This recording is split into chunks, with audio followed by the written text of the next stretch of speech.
ये आपको बताना चाहूंगा कि इसमें आपकी जो मुख्य समस्या होगी वो शब्द रूप और धातु रूप की होती है। इसलिए सबसे पहले अपने इस कमजोर पक्ष को, अपनी इस कमजोरी को मजबूत कीजिए। जो शब्द रूप और धातु रूप होते हैं, आप कई बार पेपर में ये सीधे के सीधे प्रश्न के रूप में आते हैं। तो राम के शब्द है, हरि है, गुरु है, एक एक जो अकारांत, इकारांत, उकारांत इत्यादि जितने भी शब्द हैं आप उनको कंठस्थ करें। यद्यपि व्याकरण के आदमी तो इसको सीधे सीधे सीधे शब्दों को सिद्धि में जाके उसको बना देते हैं, लेकिन आप लोग चूंकि आपने इसका चयन एक भाषा के रूप में किया है, इसलिए निश्चित रूप से एक अकारांत, आकारांत, इकारांत, उकारांत शब्दों को कंठस्थ करें। और इसी प्रकार यदि मैं हलंत शब्दों पे चलूं तो आप एक एक हलंत शब्दों को भी आप है वह कंठस्थ करें। मैं सीधे ही अपने विषय पे आता हूं और आज आपकी जो कक्षा का मैं प्रारूप आपके पेपर के ऊपर मैंने रखा है, जिसमें मैं सर्वप्रथम आपको जो पद्यांश होते हैं, श्लोक होते हैं, और उस श्लोक में जो किस प्रकार से प्रश्न बनते हैं और कैसे पूछे जाते हैं और विकल्पों में से उसका चयन कैसे किया जाता है, उसको आधार बना के प्रश्न मैंने हैं यहाँ पर रखे हैं। ठीक इसी प्रकार से गद्यांश को भी है वो प्रश्न बनाकर रखे हैं। यद्यपि मैंने अपनी पहली क्लास थी, प्रथम संस्कृत की क्लास थी, उसमें भी मैंने ये प्रारूप प्रस्तुत किया। आज मैं पुनः उसको मैं आपके सामने रख रहा हूँ। जो मैंने द्वितीय जो क्लास जो है आपकी ली, उसमें सिर्फ सीधे सीधे प्रश्न के प्रारूप रखे थे, जिसमें संधि, समास, कारक, प्रत्यय सारे के सारे विषयों को उन प्रश्नों में समाविष्ट करने का प्रयास किया। आज यहाँ पर मैं सबसे पहले अपठित पद्य रखूंगा आपके सामने, उन्हीं में से ही मैं प्रश्न बनाऊंगा और विकल्पों में से अपने को चयन करना होगा छात्र। और इसी प्रकार मैं है वह गद्यांश भी रखूंगा और गद्यांश में से भी है अपन प्रश्न बनाएंगे और उसका हम समाधान यहाँ पे करेंगे। उसके बाद में मैंने जो प्रश्न का प्रारूप रखा वो निश्चित रूप से सीधे प्रश्न हैं, जिसमें संधि, समास, प्रत्यय, कारक इत्यादि को आधार बना के रखे गए हैं वो प्रश्न। अर्थात दोनों ही प्रकार के प्रश्नों का सन्निवेश आज की क्लास में किया गया है, जो आपके लिए लाभकारी सिद्ध हो सकता है, ऐसी मैं अपेक्षा करता हूं। छात्रों, एक शिक्षण विधि तभी सार्थक होती है जब एक शिक्षक जिस अवस्था में सक्रिय रहता है उसी अवस्था में सक्रिय छात्र रहेगा, तभी वो शिक्षण विधि निश्चित रूप से सार्थक होती है। मैं निश्चित रूप से यहाँ पर अपनी सक्रियता दिखा रहा हूँ और मैं आपसे ये अपेक्षा कर रहा हूँ कि आप भी ऑनलाइन क्लास यदि आप ये देख रहे हैं तो आप भी अपनी सक्रियता को दिखाएं और अपने उत्तरों को निश्चित रूप से वहाँ पर फिलअप करते हुए अपना वहाँ पर जो है वह उत्तर को ऑनलाइन के माध्यम से प्रकट करें, ताकि एक तो आपको इससे पुनर्बलन मिलेगा, आपको ये ज्ञात होगा कि मैंने है वह विषय को किस रूप में पढ़ा है, और दूसरा आप अपना स्वतः ही घर बैठे बैठे एक जो मोबाइल के माध्यम से, फेसबुक के माध्यम से अपना मूल्यांकन स्वतः ही कर सकेंगे, जो वास्तविक रूप से हमारे उत्कर्ष क्लास और राजस्थान पत्रिका का जो उद्देश्य है तभी पूर्ण होगा कि जब आपके सामने ये जो प्रश्न दिए जा रहे हैं उन प्रश्नों का वहीं पर बैठकर समाधान करें, वहीं पर उत्तर दें, वहीं पर लिखें और सक्रिय रहें, और साथ साथ में जो उत्तर यहाँ बताए जा रहे हैं वो अपना सही है या नहीं है, वहाँ पर उसका मूल्यांकन स्वतः करें। मैं अब प्रश्नों की परंपरा में आता हूँ जो अपन लगातार 2 क्लासों में पढ़ रहे हैं। सबसे पहले मैं आपके सामने एक श्लोक, पद्य, अपठित पद्य वो रख रहा हूँ, और आपका जो श्लोक है वो पहला श्लोक वो इस रूप में आपके पेपर में यदि आता है तो इस रूप में एक श्लोक लिखा हुआ आएगा, और ये श्लोक क्रमांक 1 है, और ये श्लोक दिया, त्यक्त्वा धर्म प्रदाम वाचम परुषाम योऽभ्युदीरयेत् परित्यज्य फलम पक्वम भुंगते अपक्वम विमूढ़धिः। एक बार मैं पुनः इसका उच्चारण कर रहा हूं, आप इसको ध्यान से सुने। त्यक्त्वा धर्म प्रदाम वाचम परुषाम योऽभ्युदीरयेत् परित्यज्य फलम पक्वम भुंगते अपक्वम विमूढ़धिः। ये एक श्लोक आपके सामने रखा गया। इसी श्लोक को आधार बनाकर, इदम श्लोकम आधारीकृत्य प्रश्न निर्माणम भवेत्, इसी श्लोक को आधार बनाकर प्रश्न बनते हैं। और यहां पर प्रश्न भी आपके सामने आएंगे और इसी श्लोक को आधार बनाकर मैं पहला प्रश्न आपके सामने रख रहा हूं। और वो आपका पहला प्रश्न था, त्यक्त्वा पदे प्रत्ययम वर्तते। त्यक्त्वा पद का प्रत्यय क्या है? आपको पता है कि आपका जो श्लोक चल रहा था पहला त्यक्त्वा, उसमें एक पद दिया त्यक्त्वा, यहां से प्रश्न बना और यहां से ये प्रश्न बना। तो आपका पहला प्रश्न है त्यक्त्वा पद का प्रत्यय बताइए। और इसमें ऑप्शन दिया जा रहा है, त्यक्त्वा पद है उसमें ल्यप प्रत्यय है क्या? प्रत्यय आधारित प्रश्न हुआ। त्यक्त्वा पद में ल्यप प्रत्यय, और मित्रों ल्यप प्रत्यय में निश्चित रूप से य शेष रहता है और प्रत्यय की परिभाषा ही यही है, प्रत्यय इति परश्च। प्रत्यय पर में प्रयुक्त होते हैं और यहां पर तो त्यक्त्वा में य का सन्निवेश नहीं दिख रहा है, इसका मतलब ये विकल्प सही नहीं है। अब आ जाइए त्यक्त्वा में दूसरा दे रहा है त्वा प्रत्यय, और ये आपको पहले से ही ज्ञात है, लगातार आपकी क्लास में चल रहा है। त्वा प्रत्यय में त्वा शेष रहता है, क की संज्ञा हो जाती है लसक तद्धिते से, प्रत्यय से आधे वर्तमानम ल श कु इति वर्ण अनेन वर्णेन इस संज्ञा भवति और तस्य लोप जो इति सूत्रस्य क इत्यस्य लोपः। तो कत्वा में क्या शेष बचता है? त्वा। यहां पर देखिए कत्वा का प्रत्यय त्वा, त्यज धातु है, त्यज धातु है और एक प्रत्यय लगा हुआ है कत्वा। त्यज धातु और प्रत्यय कौन सा हो गया? कत्वा। तो इससे जो रूप बनता है वो ज को क कन्वर्ट हो जाता है और इससे रूप क्या बनता है? कत्वा। यानी त्यक्त्वा पद का प्रत्यय कौन सा हो गया? त्वा। ये एकदम आपका विकल्प दिख रहा है। और आपको मित्रों ये भी ज्ञात होना चाहिए कि कत्वा जो प्रत्यय होता है वो त्वा प्रत्ययांत शब्द अव्यय होते हैं। अव्यय होते हैं अर्थात इसके कोई रूप नहीं चलते, यानी ये पुल्लिंग, स्त्रीलिंग और नपुंसकलिंग में नहीं होता, इसलिए इसका विकल्प आपका त्वा है। अब यहाँ तीसरा विकल्प वो कह रहा है त्यज है क्या? नहीं है। क्यों नहीं है? क्योंकि त्यज तो यहाँ पर धातु है, ये कृदंत का प्रकरण है, धातु से चल रहा है, त्यज नहीं है। और तुमुन प्रत्यय में क्या शेष बचता है? कि तुम शेष रहता है। और यदि आप इससे जो तुमुन प्रत्यय लगाओगे तो इसका जो तुम पीछे बचेगा और रूप बनेगा त्यक्तुम। तो यहाँ पर त्यक्तुम में जो प्रत्यय तुमुन है, ठीक है, त्यज धातु हो गई, त्वा में त्वा शेष एकदम सामने दिख रहा है। तो त्यक्त्वा का प्रत्यय निश्चित रूप से प्रथम प्रश्न का विकल्प है, त्यक्त्वा का प्रत्यय त्वा। ये आपका पहला जो प्रश्न, इसका सही विकल्प। तो त्यक्त्वा पद का प्रत्यय आपके त्वा हुआ। ये आपका पहला प्रश्न इस पद्यांश से। अब आ जाते हैं इसके अगले प्रश्न के ऊपर, और इसका आपका अगला प्रश्न है वो प्रदाम पदे उपसर्गम वर्तते। अब सीधा सवाल है, प्रदाम पदे उपसर्गम वर्तते, वो भाषा संस्कृत है, लेकिन अब आपको आराम से समझ में आने लग गई होगी। यद्यपि मैं अपनी अभिव्यक्ति को पूर्ण रूप से संस्कृत माध्यम से अभिव्यक्त कर सकता हूं, लेकिन चूंकि छात्रों की अधिकांशतया संख्या एक सामान्य वर्ग से है, ठीक है, जो संस्कृत को बोलने में थोड़ा हिचकिचाते हैं, इसलिए अपनी जो अभिव्यक्ति हिंदी में दे रहा हूं। प्रदाम पदे उपसर्गम वर्तते, प्रदाम पद का उपसर्ग बताइए। और उपसर्गाः क्रिया योगे, उपसर्ग हमेशा क्रिया के योग में होते हैं और इसमें दा क्रिया है, दा धातु है। अब लेकिन उपसर्ग क्रिया से पूर्व होते हैं। तो प्रदाम में अनु नहीं है, क्योंकि यदि अनु होता तो वहां पर रूप अनुदानम बनता, तो प्रदाम तो नहीं बनता। अधि भी नहीं है, क्योंकि उपसर्ग यदि अधि होता तो वहां उपसर्ग दिखता अधि, वो भी नहीं है। आपको यहां दिख प्र रहा है, इसलिए इसका सही विकल्प क्या है? प्र, ठीक है। और वी उपसर्ग यहां नहीं है, क्योंकि उपसर्ग हमेशा एक क्रिया से पूर्व में है और उपसर्ग उपसर्ग के रूप में दिखते हैं आपको। तो आपका दूसरा सवाल था प्रदाम पदे उपसर्गम वर्तते, और प्रदाम पद का उपसर्ग है प्र। अब इसी में आपको यदि ये पूछ लूं कि प्रदाम पदे कति उपसर्गाः सन्ति, जो प्रदाम पद है इसमें उपसर्ग है कितने? तो एक ही तो उपसर्ग हुआ प्र।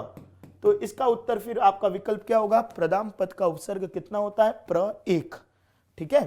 तो ये आपका दूसरा सवाल, प्रदाम पदे कति उपसर्गाः कि एकः, और प्रदाम पद में उपसर्ग कौन सा हो गया? प्र। ये दूसरा सवाल आसान सवाल है। अब आ जाए अगले प्रश्न के ऊपर, और वो आपका अगला प्रश्न है, धर्म प्रदाम पदे समासो वर्तते। सम सनम समासः। पिछली कक्षाओं में निश्चित रूप से बहुत सारे सवाल समास के मैंने डाले थे, उसमें मैंने एक समास की परिभाषा डाली थी कि समास किसे कहते हैं। तो समास का अर्थ था सम सनम समासः, संक्षेपण को समास कहते हैं। ठीक है, जहां पर अनेक पदम है, जहां अनेक पद जो मिलकर मिलित्वा अनेक पद जो मिलकर है वह एक पद में परिवर्तित हो जाते हैं, वो समास कहलाता है। ठीक है, यहां पर देखिए धर्म प्र और दाम, यहां पर ये पद मिल गए तीनों ही, तो धर्म प्रदाम में समास हो गया। अब वो पूछ रहा है कि धर्म प्रदाम में समास बताओ आप। ठीक है, कोशिश करते हैं इनमें से ही उत्तर को ढूंढे, हमेशा विकल्पों में से उत्तर को ढूंढने का प्रयास करें, ये सबसे अधिक सार्थक प्रयास होता है। वैसे तो यहाँ धर्म को प्रदान करने वाला, ये इसका अर्थ होता है। ठीक है, धर्मम प्रदातुम इति धर्म प्रदानम, धर्म प्रदान, लेकिन यहाँ पर तो प्रदान में अलग समास है, धर्म प्रदान में अलग समास है। ठीक है, तो देखते हैं यहाँ पर क्या है, अव्यय भाव। ये कह रहा अव्यय भाव है क्या? अव्यय भाव नहीं है। क्यों नहीं है? क्योंकि अव्यय भाव समास की कंडीशन ही ये है कि पूर्व पद प्रधानो अव्यय भाव पूर्व पद इति अव्ययम, कि पूर्व पद अव्यय होना चाहिए, जबकि आपके सामने पूर्व पद धर्म दिख रहा है जो अव्यय नहीं है, इसलिए अव्यय भाव समास इसमें नहीं है। दूसरा कह रहा है कि बहुव्रीहि है क्या? अन्य पद अर्थ प्रधानो बहुव्रीहि। बहुव्रीहि समास में सारे पद मिलकर किसी तीसरे अर्थ का कथन करते हैं। तो या तो सीधा सा अर्थ है धर्मस्य प्रदामम इति धर्म प्रदाम, तो ये आपका ये भी नहीं है, बहुव्रीहि भी नहीं है। द्वंद्व, चार अर्थ है द्वंद्व। द्वंद्व समास च के अर्थ में होता है, माता पिता, माता और पिता। ठीक है, माता पितरो जिसको बोलते हैं, शिव केशव, शिवश्च केशवश्च, शिव और केशव। तो यहां पर आपका द्वंद्व समास भी नहीं है, क्योंकि वो च के अर्थ में आ रहा है। ये अर्थ ये थोड़ी कर रहा है धर्मश्च प्रदानश्चेति, ये अर्थ नहीं है। अब आ जाए तत्पुरुष समास। तत्पुरुष उत्तर पद प्रधानो तत्पुरुषः, जहां उत्तर पद की प्रधानता होती है वो तत्पुरुष होता है। और इसका मीनिंग क्या होता है? धर्म को प्रदान करने, धर्म को प्रदान। तो अर्थ क्या हो गया यहाँ पर? धर्मस्य प्रदाम इति धर्म प्रदाम। तो यहाँ पर आपका सही विकल्प हो गया 4 नंबर। धर्म प्रदान में जो समास हुआ वो है तत्पुरुष समास। तो श्लोक जो था, उस श्लोक का तीसरा शब्द था प्रदाम। देखिए एक बार पुनः मैं आपको श्लोक दिखाऊं, और यदि मैं आपको ये श्लोक दिखाऊं तो यहां पर आपके सामने ये था धर्म प्रदाम, त्यक्त्वा धर्म प्रदाम। एक एक त्यक्त्वा आप पढ़ चुके हैं, त्वा प्रत्यय, धर्म प्रदाम आ गया। धर्म प्रदाम में समास आपका कौन सा हो गया? आपका तत्पुरुष समास। अब आ जाइए अगले प्रश्न के ऊपर आगे चलते हैं, और आपका अगला प्रश्न है जो इसी श्लोक को आधार बना के किया गया, और वो है आपका वाच्यम पदे विभक्ति स्यात्। वाच्यम, सबसे पहले इसमें मित्रों यहां पर एक बहुत छोटा सवाल होता है, बहुत संक्षिप्त, लेकिन शब्दों के फेर में उलझकर हम उसको समझ नहीं पाते। यहां पर आपसे यदि पूछा जाए कि वाच्यम जो पद है इसकी प्रकृति क्या होती है? वाच्यम की जो प्रकृति होती है वो होती है वाच। प्रकृति का मतलब होता है मूल शब्द, तो वाच्यम का मूल शब्द क्या है? वाच। ठीक है, अब इसी प्रकार देखिए यदि मैं आपसे ये कहूं रामस्य, रामस्य, ये आपके सामने लिखा, और आपसे एक प्रश्न कर रहा हूं रामस्य की प्रकृति बताइए। रामस्य पदे प्रकृति ही स्यात्। प्रकृति का मतलब होता है मूल शब्द, तो रामस्य की प्रकृति क्या होती है? राम। अकारांत शब्दों में कोई समस्या नहीं आती, लेकिन मैं जैसे ही आपके सामने कहता हूं ब्रह्मा, ये प्रथमा विभक्ति एक वचन है, ब्रह्मा। आपसे ये प्रश्न किया गया कि ब्रह्मा जो शब्द है, पद है प्रथमा का, उसकी प्रकृति बताइए। तो प्रकृति का मतलब होता है मूल शब्द। तो ब्रह्मा की प्रकृति ब्रह्मा नहीं होती है, ब्रह्मा का जो मूल शब्द होता है वो क्या होता है? ब्रह्मन। ये तो यानी शब्दों की प्रकृति, आप इसको नोट करें, निश्चित रूप से बहुत ही इंपॉर्टेंट प्रश्न, कि प्रकृति का अर्थ होता है मूल शब्द अथवा मूल धातु। ये प्रकृति इसको बोलते हैं। कई बार पेपर में सीधे सवाल, बहुत आसान सवाल है, लेकिन फिर भी हमको ये पता नहीं पड़ रहा है कि ये पूछ क्या रहा है। यदि मान लीजिए मैं आपसे कहता हूं मनसः, ये लीजिए मनस, अब आपसे पूछा जा रहा है कि मनसः शब्द, मैं यहां विभक्ति नहीं पूछ रहा आपसे कि मनसः की विभक्ति बताइए, मैं आपसे ये प्रश्न कर रहा हूं कि मनसः जो शब्द है इसकी प्रकृति बताओ। प्रकृति का मतलब होता है मूल शब्द, मूल शब्द आएगा पहले, तो मूल शब्द आएगा तब विभक्ति बता पड़ेगी। तो मनसः का मूल शब्द होता है मनस। छात्रों ये आपको निश्चित रूप से ये एक नवीन जो चीज ये आपको नोट करनी चाहिए, ठीक है ना, कि प्रकृति का अर्थ क्या होता है, मूल शब्द। ऐसे प्रश्न कई बार पेपरों में आते हैं। अब आपको यदि कह दिया पठ, मान लो ये पठ, ये आपके सामने पूछा जा रहा है, पठ की प्रकृति बताओ। तो पठ एक्चुअल में पठ जो है वो तो यदि आप चलेंगे लोट लकार में, पठतु, पठताम, पठंतु और पठ, ये लोट लकार मध्यम पुरुष एक वचन है, ये तो बिल्कुल है वह तिंगंत है, धातु रूप है ये, ठीक है। अब यहां पर वो पूछ रहा है प्रकृति बताओ, तो प्रकृति का अर्थ होता है मूल शब्द, मूल धातु। तो पठ की प्रकृति होती है पठ, इसलिए ये आपको निश्चित रूप से इस शब्द को आपको ध्यान रखना पड़ेगा। आप इसको अपनी यहीं पर इस बात को अपने दिमाग में स्थापित कर लें कि प्रकृति का अर्थ क्या होता है, मूल शब्द या मूल धातु, ठीक है। अब यहां पर आइए, वो ये कह रहा है कि वाच्यम पद में विभक्ति बताओ। हम विभक्ति तो तब बता पाएंगे कि इसमें मूल शब्द निकालो, इसकी प्रकृति निकालो। तो वाच्यम की जो प्रकृति क्या होती है, वाच, ठीक है। अब आइए, वाच्यम में प्रथमा है क्या, नहीं है, दो ऑप्शन है, याद करना पड़ता है पहले तो। दूसरा ऑप्शन ये होता है कि सीधा प्रत्यय देखो क्या आ रहा है, अम, अम, सुह जस और अम द्वितीय एक वचन। वो राम से रामम बनाते ही हम, फल से द्वितीय में फलम बनाते हैं, लता से लताम बनाते हैं, यानी प्रत्ययम है। या तो आप इसको याद कर लें, ठीक है, और जब याद करेंगे तो वाच्यम में जो विभक्ति आती है वो कौन सी विभक्ति आती है, द्वितीय। और नहीं तो सीधा सा अर्थ है कि अम जो प्रत्यय है वो द्वितीय विभक्ति का प्रत्यय, हमको सीधे अम है वो आएगा, तब कौन सी विभक्ति आएगी, द्वितीय आएगी, ठीक है। तो यहां पर इसका ये तृतीया देखने की आवश्यकता ही नहीं रही, चतुर्थी देखने की आवश्यकता नहीं रही, क्योंकि वाच्यम पद की जो विभक्ति है वो कौन सी विभक्ति है, द्वितीय है। यहां पर ये शब्द रूप और धातु रूप से संदर्भित जो प्रश्न होते हैं वहां पर आपकी समस्या निश्चित रूप से होगी, जो आपकी कमजोरी होगी। इसलिए आप उनको बार बार रिपीटेशन करते रहें, बार बार उनको पढ़ते रहें, और धीरे धीरे पढ़ने से, आवृत्ति करने से आपको ये याद हो जाएंगे। आपका चौथा सवाल था वाच्यम की प्रकृति। अब आ जाइए अगला प्रश्न, यो अभ्युदीरयेत, यो अभ्युदीरयेत, यहां पर वो पूछ रहा है इस पद में संधि बताओ। मित्रों यहां दो संधि आपको दिखेगी, ठीक है। पहला तो आपको जो संधि है वो यहां पर भी दिख रही है, और ये अभ्युदीरयेत यहां पर भी है, अभ्युदीरयेत। मैं यहां पर आपसे एक प्रश्न कर रहा हूं, यो अभ्युदीरयेत, मैं अलग अलग तरीके से इस प्रश्न को डाल रहा हूं। यदि आपको यहां पर यह पूछ लिया यो अभ्यु, अभी यहां पर आपसे पूछ रहा हूं अभ्युदीरयेत, यहां पर आप संधि बताइए अभ्युदीरयेत, तो यहां पर आपके निश्चित रूप से आपको पता है कि यह वर्ण आ रहा है, इको यणची। कौन सा वर्ण आ रहा है, इको यणची से। इको यणची में ये देखिए ऐसे लिखता है, अभी प्लस उदीरयेत, उदीर उदीरयेत, ये मित्र ये बनेंगे अभी प्लस उदीरयेत, इको यणची। इको यणची कह रहा है कि स्वर पर है तो ई के स्थान पर क्या आदेश कर दीजिए, य। तो यहां पर आप देखिए ई को जब आप य करेंगे तो रूप क्या बन जाएगा, अभ्यु। वैसे तो सीधा है, सूत्रगत समीक्षण में जाएंगे तो अभ्युदीरयेत पद में आपकी कौन सी संधि हो गई, यण, और यण संधि किसका भेद है, अच का, इसलिए इसका सही उत्तर है अच है।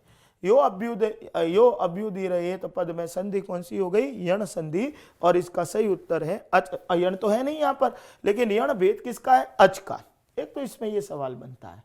यदि आपको मैं इसी में एक अन्य सवाल में ले जाऊं कि यो अभ्युदीरयेत में दूसरी संधि बताएं कौन सी है इसमें, तो यहां पर विसर्ग संधि है, यह प्लस अभ्युदीरयेत, तो यहां पर विसर्ग भी इसका ऑप्शन है, लेकिन इसको यहां पर जब चलाएंगे तब ये विसर्ग है, अन्यत्र यहां पर अच संधि है, ठीक है। और यदि आपसे इसी को आधार बनाकर पूछा गया कि यो अभ्युदीरयेत में मैं यदि उपसर्ग संदर्भित प्रश्न बना दूं कि यो अभ्युदीरयेत में उपसर्ग बता दीजिए, तो उपसर्ग आपको निश्चित रूप से दो दिखेंगे, अभि प्लस उद। कितने उपसर्ग है इसमें, देखिए यह, अभि और उद, तो यहां पर उपसर्ग कितने हो गए, कि उपसर्ग दो हो गए, अभि और उद। तो मित्रों यहां पर मैं चाहूं तो कई प्रकार के प्रश्न बना सकता हूं। पहला प्रश्न आपको मैंने अभ्युदीरयेत में संधि बताई, अच संधि।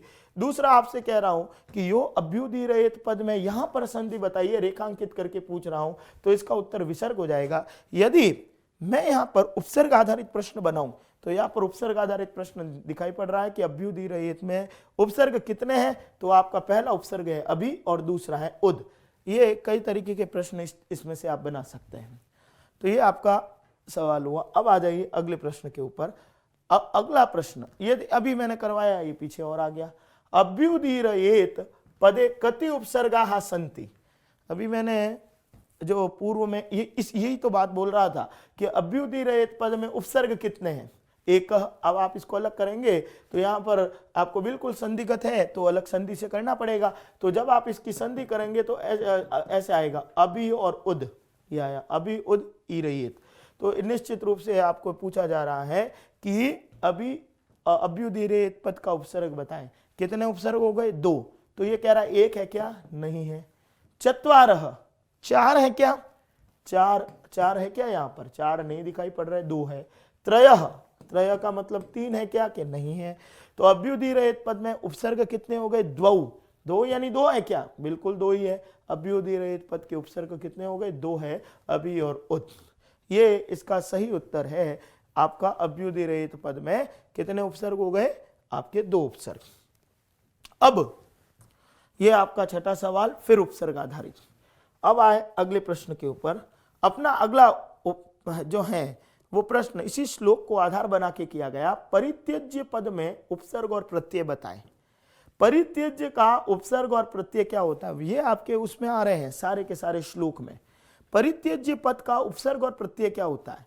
सबसे पहले तो उपसर्ग क्या है यहाँ पर? परि। तो यहाँ पर परि ऑप्शन का दिखाई पड़ रहा है। उपसर्ग है नहीं, यानी ये तो होने का सवाल ही नहीं है, ठीक है। फिर का अनु भी नहीं है, उपसर्ग है ही नहीं। फिर ये कह रहा है परि, ये परि उपसर्ग, ये आपके सामने, ये तो सीधा ही बन रहा है यहाँ। और न कोअपि का मतलब कोई नहीं। पहले तो न कोअपि ऑप्शन, पहले तीनों देखेंगे फिर निकलेगा। तो ये कह रहा है परि, तो उपसर्ग बड़ा है यहाँ पर। फिर ये कह रहा है कि प्रत्यय, और आपको पता है कि ल्यप जो प्रत्यय है समास से अनय पूर्वत्व ल्यप, जो नए से भिन्न समास में आपका अव्यय पद या उपसर्ग पूर्व में रहेगा तो होगा क्या वहां पर? तो उपसर्ग पूर्वक जो है वह धातु होती है, और उस धातु से जो प्रत्यय ल्यप लगता है, और ल्यप में शेष क्या बचता है? य। यानी उपसर्ग के साथ जब भी यह आपको दिखेगा तो वहां पर प्रत्यय कौन सा होगा? ल्यप। तो देखिए निश्चित रूप से ये जो उपसर्ग है और यहाँ पर यह शेष है, इसका मतलब यहाँ पर प्रत्यय कौन सा लगा हुआ है? ल्यप प्रत्यय। तो इसका 3 नंबर का विकल्प आपके सही हो गया कि इसमें जो उपसर्ग है परि और प्रत्यय ल्यप है, इसका मतलब परित्यज्य में परि और ल्यप प्रत्यय हो गया। और इसमें महत्वपूर्ण चीज, ये शब्द अव्यय होते हैं, अतः इसके शब्द रूप नहीं चलते हैं। ये ल्यप प्रत्यांत शब्द अव्यय है। यह आपका प्रश्न हुआ। अब आ जाते हैं अगले प्रश्न के ऊपर, और आपका अगला प्रश्न है वो पक्वम पदे प्रत्ययम वर्तते। आपका ये प्रश्न है पक्वम पद का प्रत्यय बताइए। पक्वम, पहला कह रहा है कथ है क्या? कथ दिख तो नहीं रहा है यहाँ पर, तो पर अभी देखते हैं कि नहीं है। प्रत्यय एकदम परश्च से देखे जाएंगे। वत है क्या? वत, तो वह दिख तो रहा है लेकिन त नहीं है, ठीक है, ये तो नहीं है। फिर का वान है क्या? तो वान तो कतवतु में शेष बचता है, तो वान भी यहाँ दिख नहीं रहा है क्योंकि वान में न है। फिर का कतवतु है क्या? कतवतु में तवत बचता है, लेकिन आपको लास्ट में जाके ये 3 चीज दिखेगी, वत, वती और वान। पुल्लिंग में वान होगा, स्त्रीलिंग में वती होगी, और जो है नपुंसकलिंग में वत होगा। तो ये वत तो हम पहले ही कह चुके हैं कि नहीं है। तो पक्वम पद का प्रत्यय कौन सा हुआ? तो अब इस ऑप्शन में तो मेरे को कत ही दिख रहा है, लेकिन कत में तो त बचता है, कत में त शेष रहता है, जबकि यहां पर क्या है? व। तो ये त को व में कैसे बदल दिया? तो यहां पर एक सूत्र काम करता है मित्रों, पचो वह। कौन सा सूत्र है यहाँ? पचो वह। ये सूत्र क्या कह रहा है कि पच धातु है, ये पच धातु, इसके परे निष्ठा प्रत्यय का त आ गया। ये निष्ठा प्रत्यय 2 प्रत्यय होते हैं, आपको पहले से ही ज्ञात है कि हमने जितने भी प्रत्यय पढ़े उन प्रत्ययों में निष्ठा प्रत्यय बोल दिया तो 2 प्रत्यय आएंगे, कत और कतवतु। कत को त प्रत्यय बोलते हैं और तवतु प्रत्यय, ये निष्ठा है। अब ये कह रहा है कि पच से परे निष्ठा का त आता है तो त किस में बदल जाता है, व में, और च है हमेशा ही चोकू से क में बदल जाएगा। तो देखिए क्या बन गया, प क और व, ये आपके सामने शब्द बना पक्व। फिर इसको नपुंसकलिंग में लाएगा तो इसमें शब्द क्या बन जाता है, पक्वम। अपना ये पूछ रहा है पक्वम पद का प्रत्यय बताइए, तो पक्वम पद का प्रत्यय कौन सा हो गया, त प्रत्यय। और इसमें यदि सूत्र आ रहा है तो सूत्र का कौन सा सूत्र लग रहा है, पचो वह। वो कह रहा है पचह, यानी पच से परे जो त प्रत्यय होता है, निष्ठायाम त्वः, तो जो त प्रत्यय है इसमें त किस में बदल जाता है, व में, इसलिए त व में बदल के रूप बन गया पक्व। ये इसका सही विकल्प है 1 नंबर। ठीक है, तो ये पक्वम पद का आपके प्रत्यय, ये सूत्र आधारित है, बिल्कुल निश्चित रूप से सूत्र से बन रहा है। अब आइए अगला जो प्रश्न है वो अपन यदि उठाएं तो आपका अगला प्रश्न है अपक्वम पदे समा, वो तो था पक्वम। अब यहां पर प्रश्न क्या किया जा रहा है, अपक्वम पदे समासो वर्तते, समास आधारित प्रश्न हो गया कि अपक्वम पद में समास बताइए। अब अपक्वम, पहले बात तो बार बार आपको ये बताया जाता है सत्य, कि सत्य है साहब। जैसे ही मैंने निषेध में अ जोड़ दिया, असत्य, तो असत्य का मीनिंग होता है न सत्यम इति असत्यम। निषेध करेगा ये अ, और जो ये बिल्कुल निषेध करेगा। मैंने कहा धर्म, तो इसका मीनिंग होगा अधर्म। अधर्म का मीनिंग क्या होता है, न धर्म इति अधर्म, निषेध कर रहा है। और जो निषेध का जो है वो समास होता है नय तत्पुरुष समास। ये तत्पुरुष का ही एक भेद है, और जो नय तत्पुरुष समास जो निषेध में अ के रूप में आता है, और इसका सूत्र ही नय है। वो ये कहता है कि अनय का वो सुबंत के साथ आप समास कर दीजिए। तो सीधी सी बात वो कह रहा है अपक्वम, अपक्वम में पहले विग्रह कर दीजिए इसका, न पक्वम इति अपक्वम। तो अनिषेध कर रहा है पक्व का, तो यहां पर समास निश्चित रूप से कौन सा हो गया, नय तत्पुरुष। पहले में ही ऑप्शन मिल गया, उपपद नहीं है, द्विगु संख्यावाची होता है, कर्मधारय विशेषण और विशेष्य के रूप में होता है। तो यहां पर अपक्वम निषेधात्मक है, न पक्वम इति, इसलिए इसका सही उत्तर कौन सा हो गया, 1 नंबर। अपक्वम पद का जो समास है वो नय तत्पुरुष समास है। ठीक है, तो ये निषेधात्मक के रूप में एक समास आधारित प्रश्न आ गया। अब मैं अगला, ये मैंने एक श्लोक से जितने जो प्रश्न बन रहे थे वो 9 प्रश्न आपके सामने निकाल के रखे।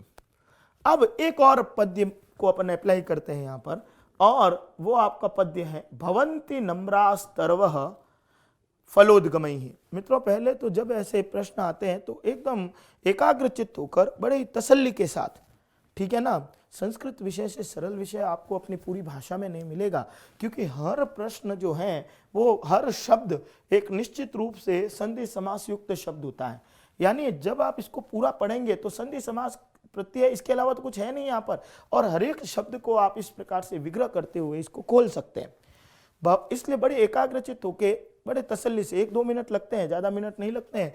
जहां पर विसर्ग है उसको विसर्ग के रूप में देखें, जहां पर हलंत है उसको हलंत के रूप में बोलें, अपने आप उत्तर मिलेगा। और मैं बार बार आपको ये चीज बोल रहा हूं कि हर प्रश्न का उत्तर आपके कंठ से लेके मुंह तक है।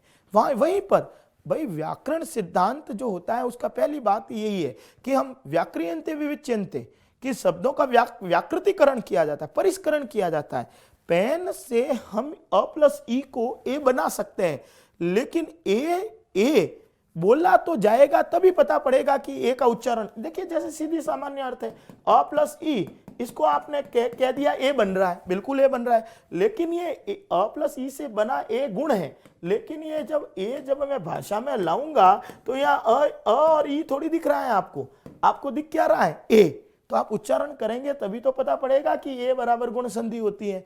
इसलिए निश्चित रूप से मान के चलिए कि अधिक से अधिक आप उन शब्दों का उच्चारण करना, शुद्ध उच्चारण करना सीखिए, और उत्तर हमेशा हमारे पास मिलेगा। पहले इसको मैं एक आराम से तसल्ली से आप इसका उच्चारण कीजिए।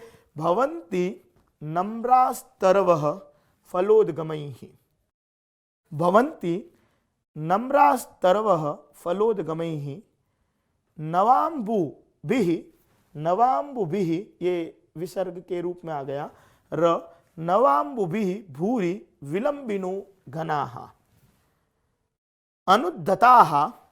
अनुद्धताः सत्पुरुषाः, विसर्ग है तो विसर्ग के रूप में बोलना पड़ेगा, समृद्धिभिः, स्वभाव एवैष परोपकारिणाम।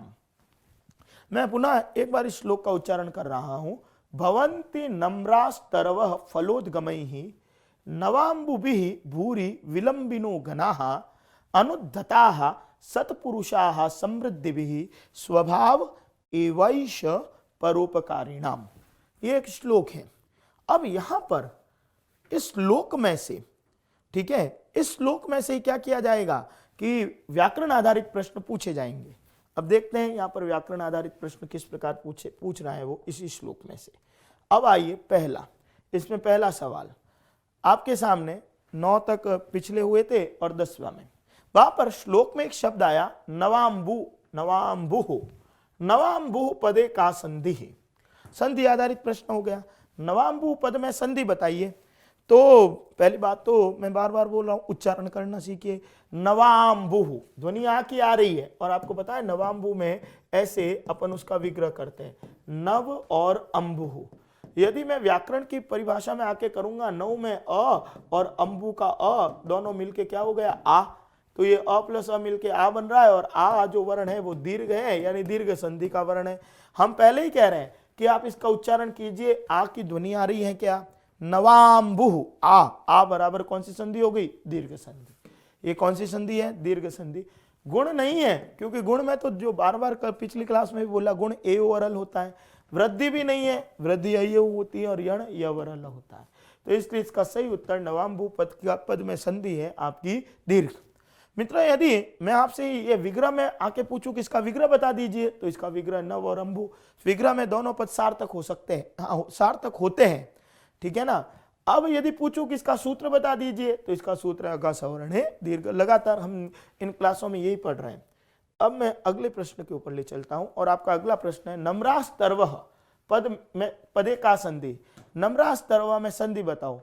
अच संधि, अच के 7 भेद है। जैसे नम्रास्तर्वः, ये स, यहां पर जो महत्वपूर्ण चीज है स, जब आप इसको शब्द का विग्रह करेंगे तो विग्रह विसर्ग में आएगा नम्राः प्लस तर्वः, नम्राः प्लस तर्वः। तो अपना है नम्रास्तर्वः में संधि बताओ। अच नहीं है, क्योंकि आप यहां पर जो आ यूरी दिख ही नहीं रहे एकदम मध्य में, तो अच संधि नहीं है। अच यानी दीर्घ नहीं, गुण नहीं, वृद्धि नहीं, यण। आप इसको शब्द को खोली कहां से रहे, विसर्ग से। हल संधि नहीं है, विसर्ग बिल्कुल विसर्ग है। यहाँ पर नम्राः ये विसर्ग संधि है।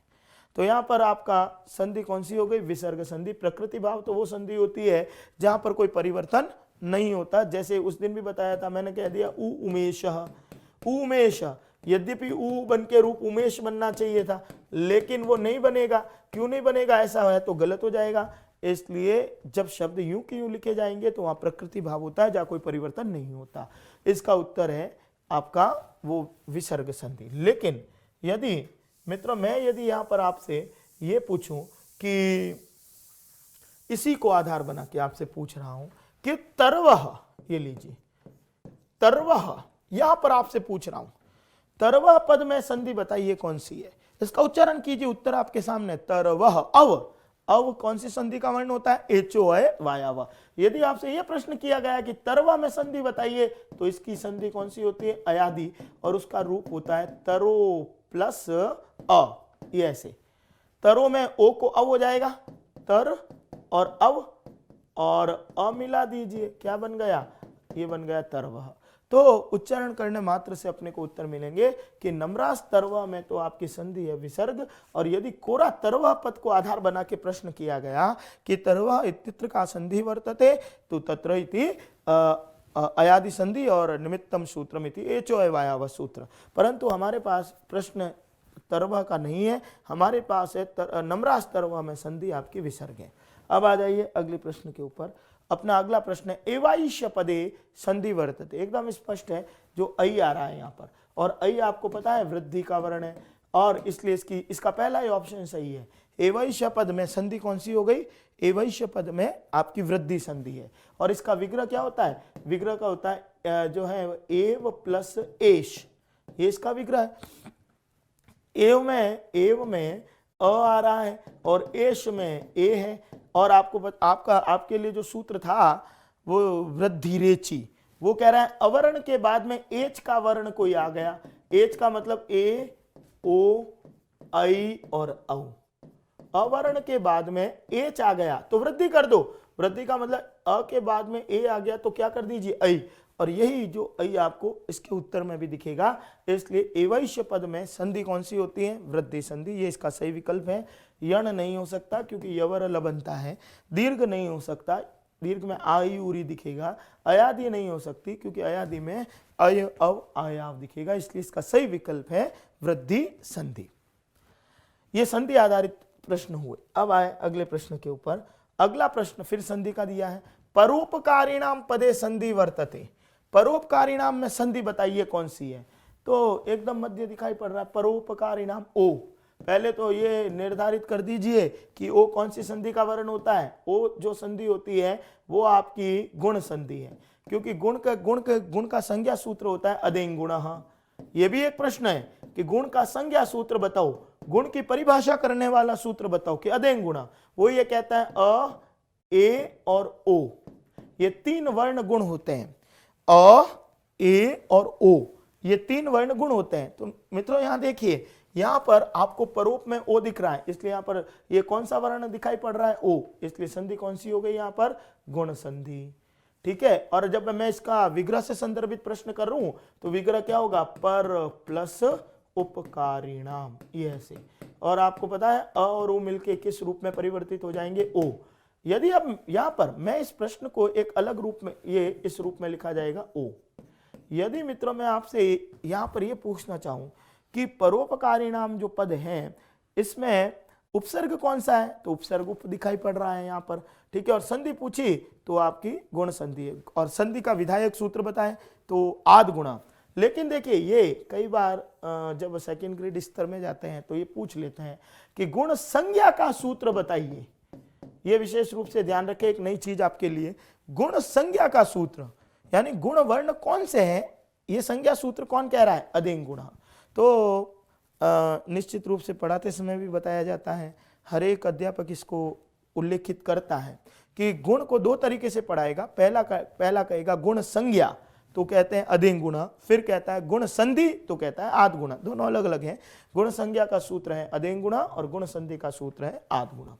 तो ये आपका प्रश्न हुआ। अब अगला प्रश्न पे आते हैं। भवन्ति इत्यत्र लकारो वर्तते, धातु से संदर्भित प्रश्न हो गया। भवन्ति की धातु कौन सी हो, भू धातु। अब वो लकार पूछ रहा है। सामान्य रूप से जो बताए लकार कितने होते हैं, लकार 10 होते हैं, 5 नहीं होते। संस्कृत भाषा में लकार कितने होते हैं, 10। 5 तो हमारे कोर्स में, इसलिए हम उसकी आवृत्ति करते रहते हैं। तो लकार 10 होते हैं। अब वो पूछ रहा है कि लकार में भी ये कौन सा लकार है, भवन्ति पठति पठता पठन्ति भवति भवता भवन्ति। इसमें भू धातु है और भू धातु का जब आप लट लकार बोलोगे तो क्या आएगा, भवति भवता भवन्ति।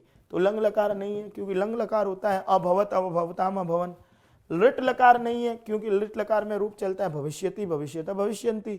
और लट जो लकार है भवति भवतः और भवन्ति, तो ये भू धातु है। अब आप देखिए ये लट लकार में भू धातु हो गई, भू धातु तो हो गई। फिर ये पूछ रहा है कि लट लकार में है, लकार बता दो कि लट है। फिर यदि मैं प्रश्न करूं कि पुरुष बताओ तो लट लकार है और पुरुष भी कौन सा होगा, प्रथम पुरुष। फिर यदि मैं कहूं कि इसका वचन बता दो, प्रथम पुरुष तो है और वचन इसका क्या हो जाएगा, बहुवचन। जब आप भू धातु को बोलेंगे तो भू धातु में लट लकार प्रथम पुरुष बहुवचन, वो क्या रूप बनता है, भवन्ति। यदि मैं आपको प्रश्न ये कर दूं कि जो भू धातु का लट लकार प्रथम पुरुष बहुवचन बताओ, तब भी ये इसका अर्थ है, तो भवन्ति। तो मित्र इसका सही उत्तर, लोट लकार में तो भवतु भवता बनता है, भवतु भवताम, इसलिए इसका सही उत्तर क्या होता है, लट लकार। ये इसका सही उत्तर उसी श्लोक को आधार बनाकर। अगला सवाल, अनुत उपसर्ग से संदर्भित। मित्रों आप इस श्लोक को देखें कि हर तरीके से प्रश्न बन रहे हैं। संधि का प्रश्न आया, प्रत्यय का प्रश्न आ रहा है, समास से संदर्भित प्रश्न आ रहे हैं, उपसर्ग से आ रहे हैं। ठीक है। अब देखो ये फिर उपसर्ग का प्रश्न, अनुद्धता में उपसर्ग कितने हैं, तो आप इसको अलग करेंगे ना तो ऐसे होगा, अनु और उद प्लस हताहा, ये ऐसे। अनु और उपसर्ग का मतलब होता है क्रिया से पूर्व में जो दिखाई पड़ता है। तो इसमें जो है आपको कितने उपसर्ग दिखाई पड़ रहे हैं, हन धातु है, उससे पूर्व कितने हैं, 2 उपसर्ग है, अनु और उद। तो इसलिए सीधा सा अर्थ है अनुद्धता में एक उपसर्ग है क्या कि नहीं है, गलत ऑप्शन, क्योंकि अनुद्धता में है वह 2 दिखाई पड़ रहे हैं, इसलिए सही विकल्प क्या हो गया, अनुद्धता का 2, 3 नहीं है और 4 भी नहीं है। इस रूप में लिखा जाएगा अनुद्धता। अनुद्धता में आपके कितने उपसर्ग हो गए, 2, पहला है अनु और दूसरा है उद, तो इसका सही उत्तर है 2 नंबर। अब आ जाइए अगले प्रश्न के ऊपर। अब अगला प्रश्न है उद्गमई ही पदे उपसर्गा संति। बिल्कुल सामान्य प्रश्न है, उद्गमई पद में उपसर्ग कितने हैं वो बताओ। तो यहाँ उपसर्गा क्रिया योग है, तो उपसर्ग क्रिया के योग में होता है, तो गम धातु है तो पूर्व में उपसर्ग है, तो उपसर्ग एक ही दिखाई पड़ रहा है यहाँ तो, और उपसर्ग आपका उद दिख रहा है, तो एक उपसर्ग है क्या, अभी तो दिख रहा है, 2 तो नहीं है क्योंकि उद उपसर्ग है, गम धातु है, 3 भी नहीं है और 4 भी नहीं है, इसलिए उद्गम ही पद में कितने उपसर्ग हो गए, आपका एक उपसर्ग है और वो है आपका उद उपसर्ग। तो ये आपका सही विकल्प हो गया। अब आ जाइए अगले प्रश्न के प्रश्न। उसी श्लोक में एक शब्द आ रहा था, पद आ रहा था उद्धताः। उद्धताः यहां पर पूछा जा रहा है संधि बताओ।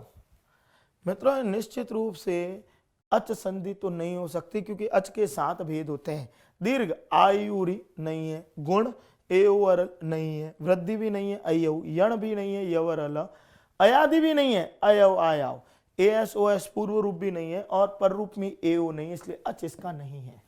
विसर्ग जब आप इसको खोलोगे तो इस रूप में खुलता है, ये उत प्लस हताः।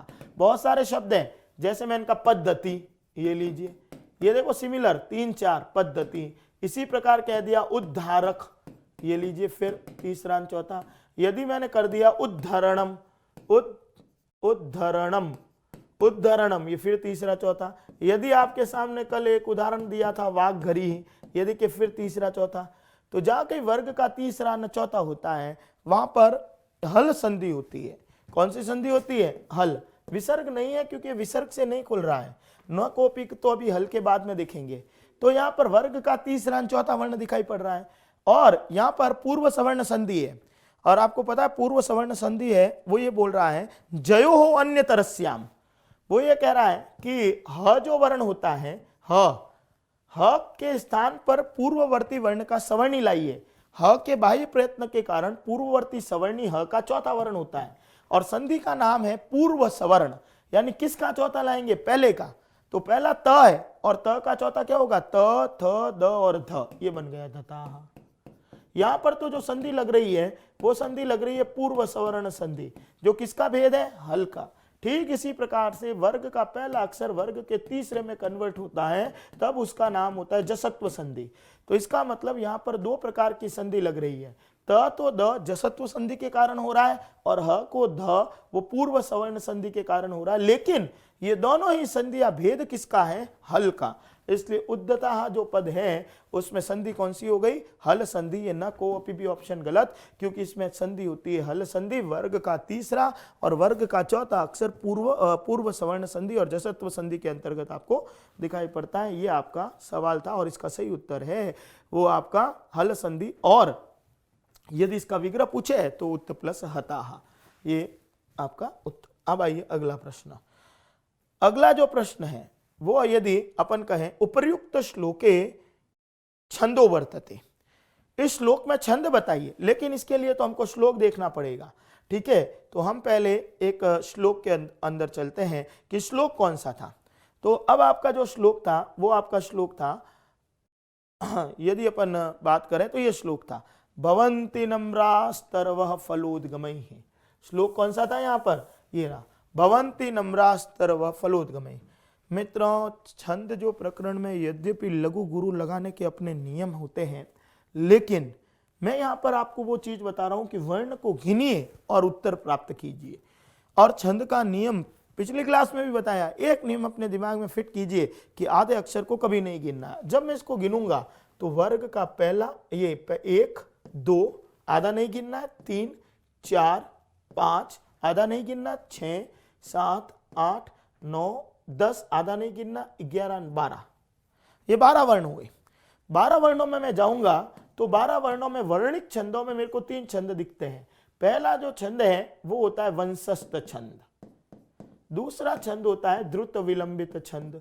पहला वंशस्थ और दूसरा द्रुत विलंबित। एक भुजंग प्रयात भी होता है, ठीक है, ये 3 छंद आपको 12 वर्णों में दिखेंगे। पहले मैं बात करूं इन दोनों की, तो यहां पर क्या किया जाता है, वंशस्थ जो छंद है वहां पर आपको पता है कि जतौ तु वंशस्थ मुदिरितम जरऊ, ये इसका लक्षण होता है। लेकिन हम लक्षण से नहीं चलाएंगे क्योंकि उसमें समय बहुत लगता है।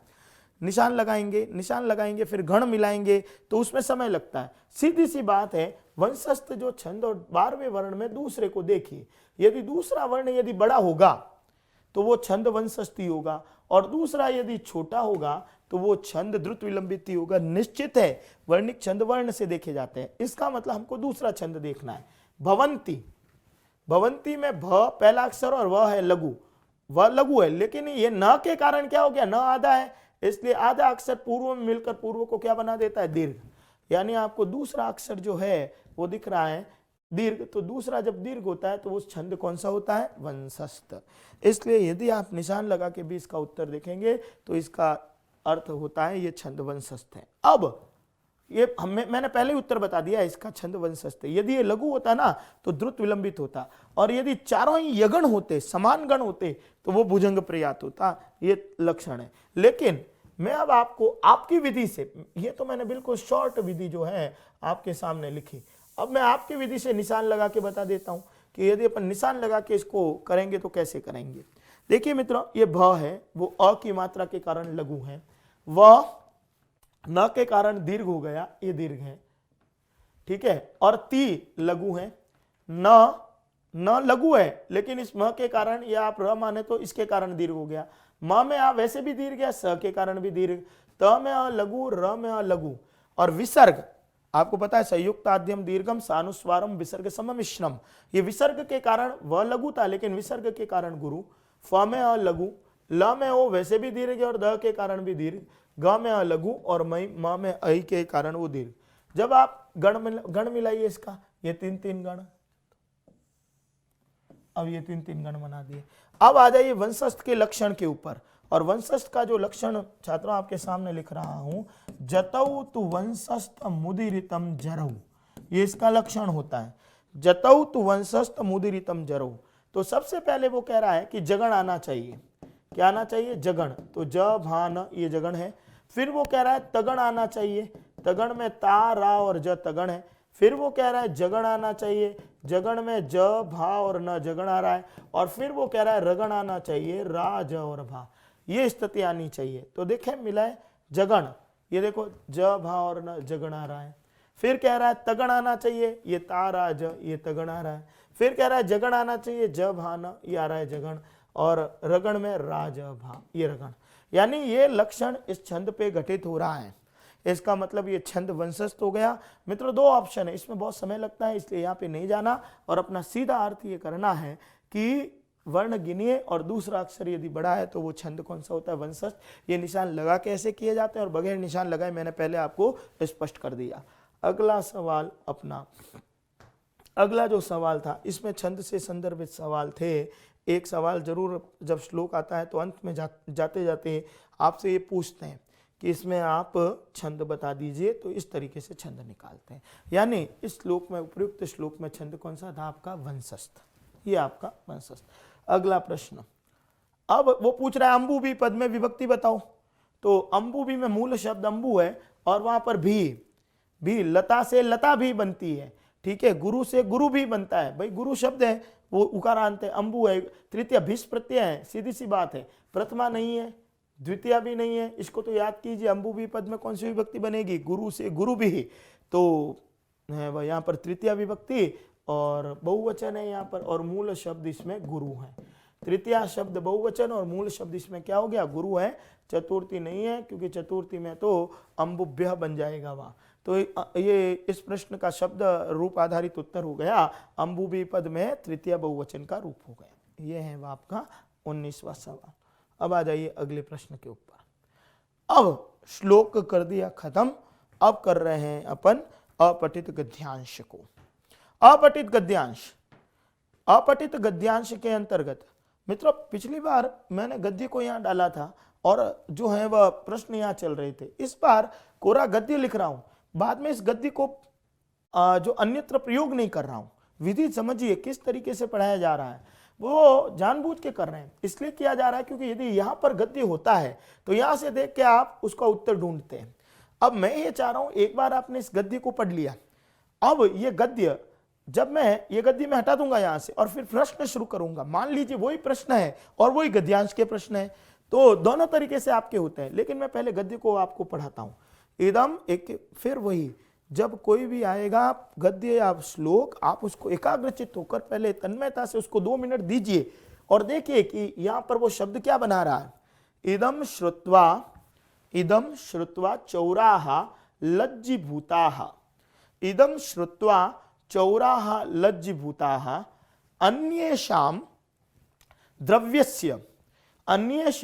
द्रव्यस्य उपयोगेन अधर्मः भवति, अन्येषां द्रव्यस्य उपयोगेन अधर्मः भवति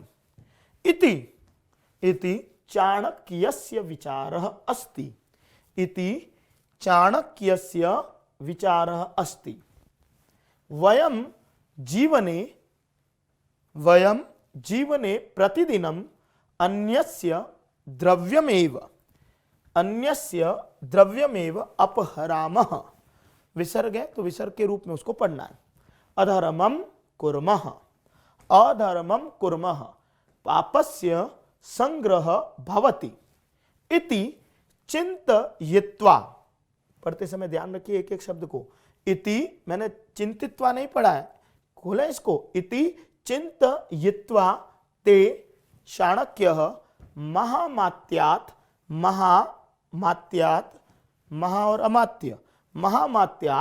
क्षमां प्रार्थितवन्तः, इति चिंतयित्वा ते चाणक्यः महामात्यात् क्षमां प्रार्थितवन्तः, ततः ते चौरकार्यं त्यक्तवन्तः। ये माध्यमिक शिक्षा बोर्ड की किताब से उठाया गया एक गद्यांश है।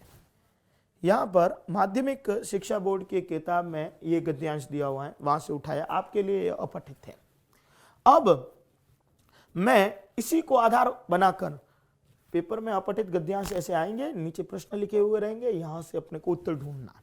अब इसी को आधार बनाकर मैं प्रश्न है आपके सामने रख रहा हूं। पहला सवाल इस गद्यांश का जो नंबर 20 में चल रहा है अपना, पहला सवाल, श्रुत्वा पद का उपसर्ग प्रत्यय बताइए। देखिए यहां पर एक पद मिला हुआ है श्रुत्वा, इदम श्रुत्वा, एक एक शब्द से यहां पर मैं बनाऊंगा, प्रश्न बनाऊंगा और अपन उत्तर देखेंगे। देखिए अब मैंने गद्य हटा दिया, आपके लिए तो अब ये प्रश्न ही रह गया कि श्रुत्वा पद का प्रत्यय बताइए। एकदम स्पष्ट है, तव्यत होता तो तव्य दिखता, और यदि तव्यत बनाता, यदि मैं तव्यत बनाऊं तो इसमें शब्द बनेगा श्रोतव्य। मित्रों यहाँ पर कई बार अभी जब मैं क्लास ले रहा हूं तो कई जो छात्र ऐसा बोलते हैं कि सर सीधे उत्तर को चलाइए, लेकिन मैं यहाँ पर सीधे उत्तर नहीं चला सकता। इसलिए नहीं चला सकता क्योंकि मैं यहाँ पर उत्तर हल करवाने के लिए नहीं आया, मैं यहाँ पर उत्तर हल करवाने के लिए नहीं आया, मैं यहाँ पर यह भी साथ में बताने के लिए आया हूं कि एक प्रश्न को 4 प्रश्नों के रूप में कन्वर्ट कैसे करते हैं। तो श्रुत्वा पद, इसमें तव्यत नहीं है, यदि तव्यत होता ना तो वहां पर शब्द होता श्रोतव्य। मेरे को पता है कि जैसे ही शब्द लिखा है आपको उत्तर मिल गया कि श्रुत्वा का प्रत्यय कौन सा है, तो आप प्रत्यय सामने दिख रहा है। लेकिन साथ में यह भी सोचिए कि यदि तव्यत लगा होता तो शब्द क्या बनता, यह बनता श्रोतव्य। ठीक है, यदि अनियर प्रत्यय आता तो अनीय शेष होता, और आपको पता है कि यह गुण करके अयादि करके जो रूप बनता है श्रवणीय, यह ऐसे बनता। श्रवणीय पद में अनियर प्रत्यय होता। यत प्रत्यय, जो श्रु धातु से जब आप यत प्रत्यय लगाओगे तो रूप बनेगा श्रव्य, तो यहाँ यत होता है, यहाँ पर आप शुरू से देखते हैं। लेकिन जब कत्वा लगाएंगे तो त्वा शेष होने, कित होने के कारण गुण और वृद्धि निषेध हो जाता है, और उसमें शेष क्या बचता है, त्वा, और रूप बन गया श्रुत्वा। मित्रों मेरे को पहले से ही ज्ञात है कि इसका सीधा सा उत्तर है त्वा प्रत्यय था, लेकिन मैं यहां पर त्वा प्रत्यय के अलावा यह भी आपको बताने के लिए आया हूं कि यदि शब्द श्रोतव्य होता तो प्रत्यय कौन सा होता, कि तव्यत। श्रवणीय होता तो प्रत्यय कौन सा होता, कि अनियत। यत होता तो श्रु धातु के, अजन धातु के कारण प्रत्यय कौन सा हो जाता है, यत, और श्रुत्वा है तो त्वा प्रत्यय, यानी इस प्रश्न का सही उत्तर है त्वा प्रत्यय। ठीक है, अब आ जाइए अगला प्रश्न। अगला प्रश्न है चौराहा पद में विभक्ति बताइए। चौरा में मूल शब्द तो चोर है और चोर में वो चौरा बहुवचन चल रहा है, सीधा है राम रामो रामाहा, तो बहुवचन हो गया और विभक्ति प्रथमा ही है, तो ये प्रथमा विभक्ति सही है। द्वितीय है नहीं, तृतीया नहीं, चतुर्थी नहीं, पहला ही उत्तर मिल गया। ये शब्द रूप से संदर्भित प्रश्न है, तो यदि मैं द्वितीय में लाऊं तो चोरम जैसे राम रामू रामा वैसे चोरम चौरौ चौरान, तृतीय लाऊंगा तो चोरेण, चतुर्थी लाऊंगा तो चौराय। अपना प्रश्न ये है ही नहीं, अपना प्रश्न है चौराहा पद की विभक्ति बताइए, तो इसकी विभक्ति है प्रथमा बहुवचन। ठीक है, तो ये इसका सही विकल्प हो गया, शब्द रूप से संदर्भित प्रश्न था। अब आ जाते हैं अगले प्रश्न के ऊपर, देखते हैं अगला प्रश्न क्या आता है। उपयोगेन पदे उपसर्गम वर्तते, बार बार आगे भी आया, सीधा उत्तर है, यहां पर मेरे को बताने की आवश्यकता ही नहीं है। यदि अधि होता तो शब्द बनता अधियोगेन, अनु होता तो शब्द बनता अनुयोगेन, आ होता तो शब्द बनता आयोगेन, और यहां पर उप है इसलिए शब्द क्या बन रहा है उपयोगेन। इसलिए इसका उपयोगेन का सही उत्तर क्या हो गया, आपका उपसर्ग पूछ रहा है इसलिए इसका उपसर्ग है उप।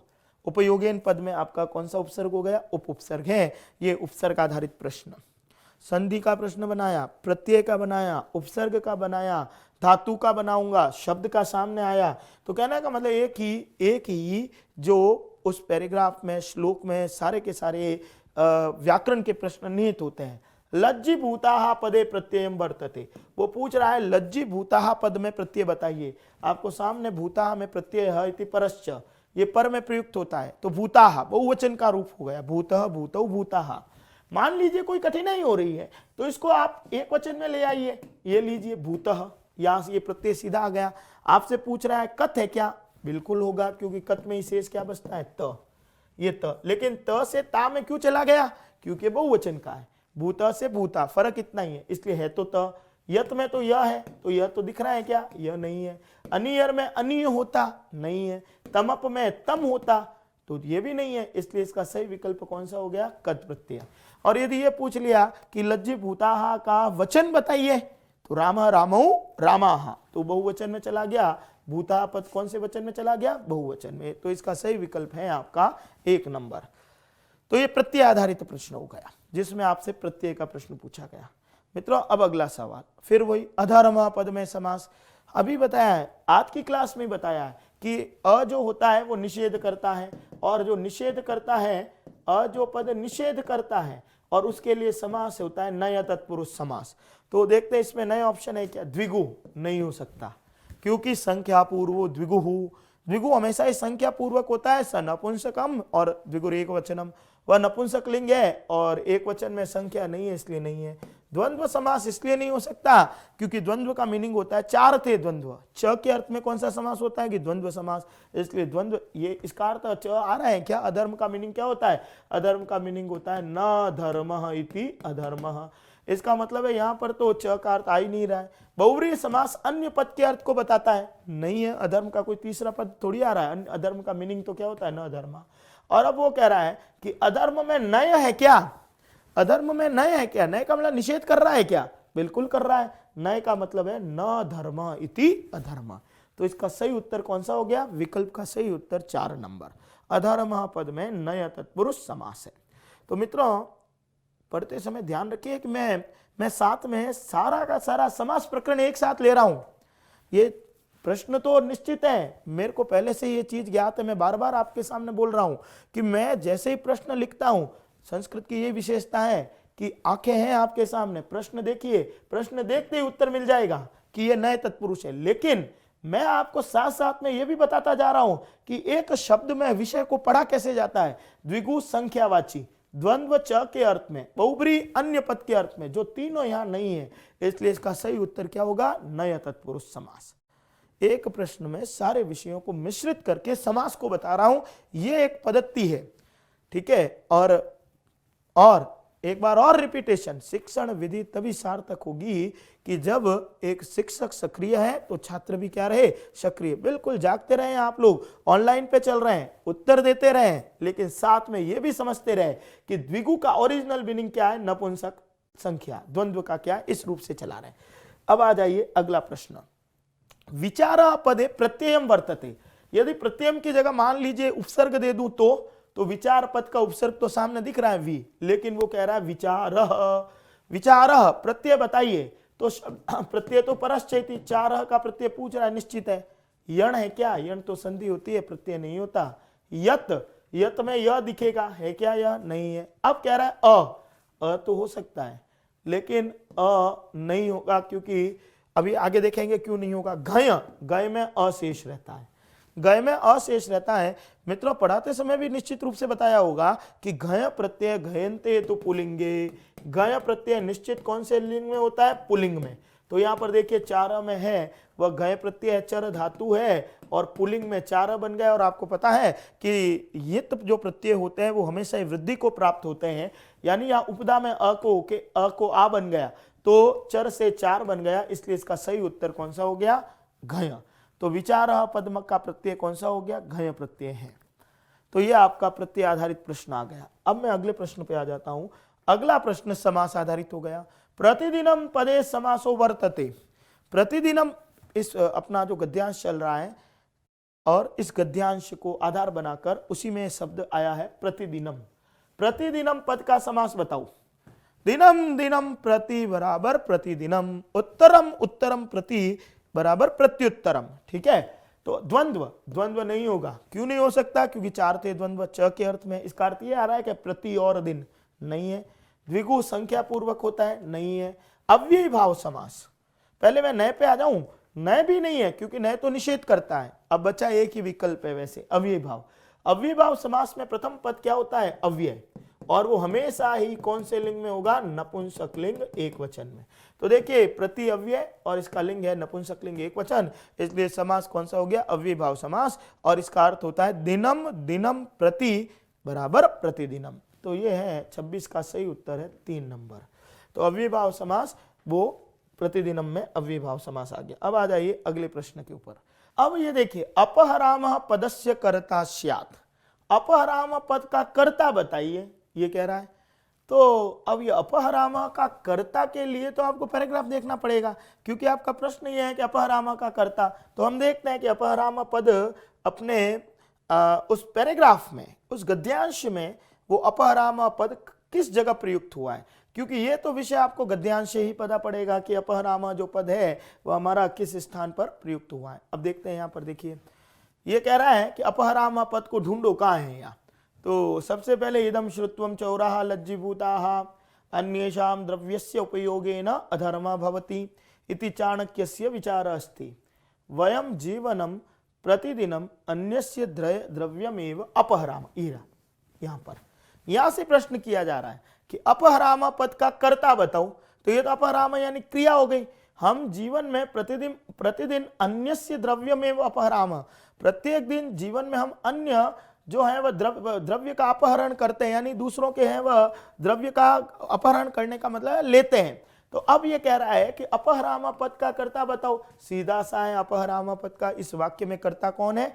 वयम, क्योंकि यहाँ पर क्रिया अपहराम है। देखिए सीधा सा संबंध है, जैसा कर्ता वैसी क्रिया। वयम है तो यहाँ पर बहुवचन का प्रयोग हो गया अपहराम। तो इसका अपना हमने जैसे ही देखा कि अपहराम जो पद है उसका आपका जो कर्ता है वो वयम था। अब हम प्रश्न पे आते हैं और वो आपका प्रश्न क्या कह रहा है वो अभी देखते हैं उसका। वो ये कह रहा है कि अपहराम पद का कर्ता बताइए। इदम नहीं था, वयम। वहां पर उत्तर मिल रहा था पाप भी नहीं और ती भी नहीं, इसलिए आपका जो है इसका सही विकल्प है अपहराम पद का कर्ता है 3 नंबर इसका कर्ता। वो ये पैराग्राफ में से कर्ता क्रिया का संबंध कई बार पूछते हैं, संज्ञा सर्वनाम का संबंध भी पूछते। अगला प्रश्न वो है महात्म्यात् पदे विभक्ति स्यात्। महात्म्यात् पद में विभक्ति बताइए।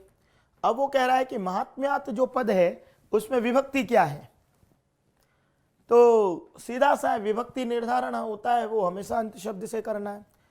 यदि इसमें मूल शब्द है महात्म्य और महात्म्य से यदि आप विभक्ति लगाएंगे पंचमी, जैसे राम, राम की पंचमी होती है रामात, फल, फल से फलात, और यहां पर कह रहा है महात्म्य। महात्म्य पद में विभक्ति बताइए। एक अकारांत शब्द को याद कीजिए, बाकी सारे के सारे शब्द आपको सामने दिखेंगे। तो महात्म्य में प्रथमा है क्या कि नहीं है, क्योंकि प्रथमा होता तो महात्म्य बनता एक वचन में। द्वितीय कि महात्म्यम बनता रामम। पंचमी रामात के महात्म्यात। तो महात्म्यात पद में कौन सी विभक्ति हो गई? पंचमी, सप्तमी नहीं है। इसका अर्थ ये हुआ कि महात्म्यात जो पद है उसमें जो विभक्ति है आपकी वो कौन सी विभक्ति हो गई? पंचमी। ये इसका सही उत्तर है। अब आ जाइए अगले प्रश्न के ऊपर, और अपना अगला जो प्रश्न होगा वो देखते हैं किस रूप में आता है। और आपका अगला प्रश्न, त्यक्तवन्तः त्यक्तवन्तः पदस्य प्रत्ययम वर्तते। त्यक्तवन्तः पद का प्रत्यय बताइए। तव्यत, तव्यत में तव्य रहता है क्या कि नहीं है? क्योंकि यदि तव्यत होता तो त्यक्तव्य रूप बनता। क्या रूप बनता है यहां पर? त्यक्तव्य। यदि आपको कहा अनियर है क्या कि नहीं है? क्यों नहीं है? क्योंकि यदि अनियर होता तो रूप बनता त्यजनीय।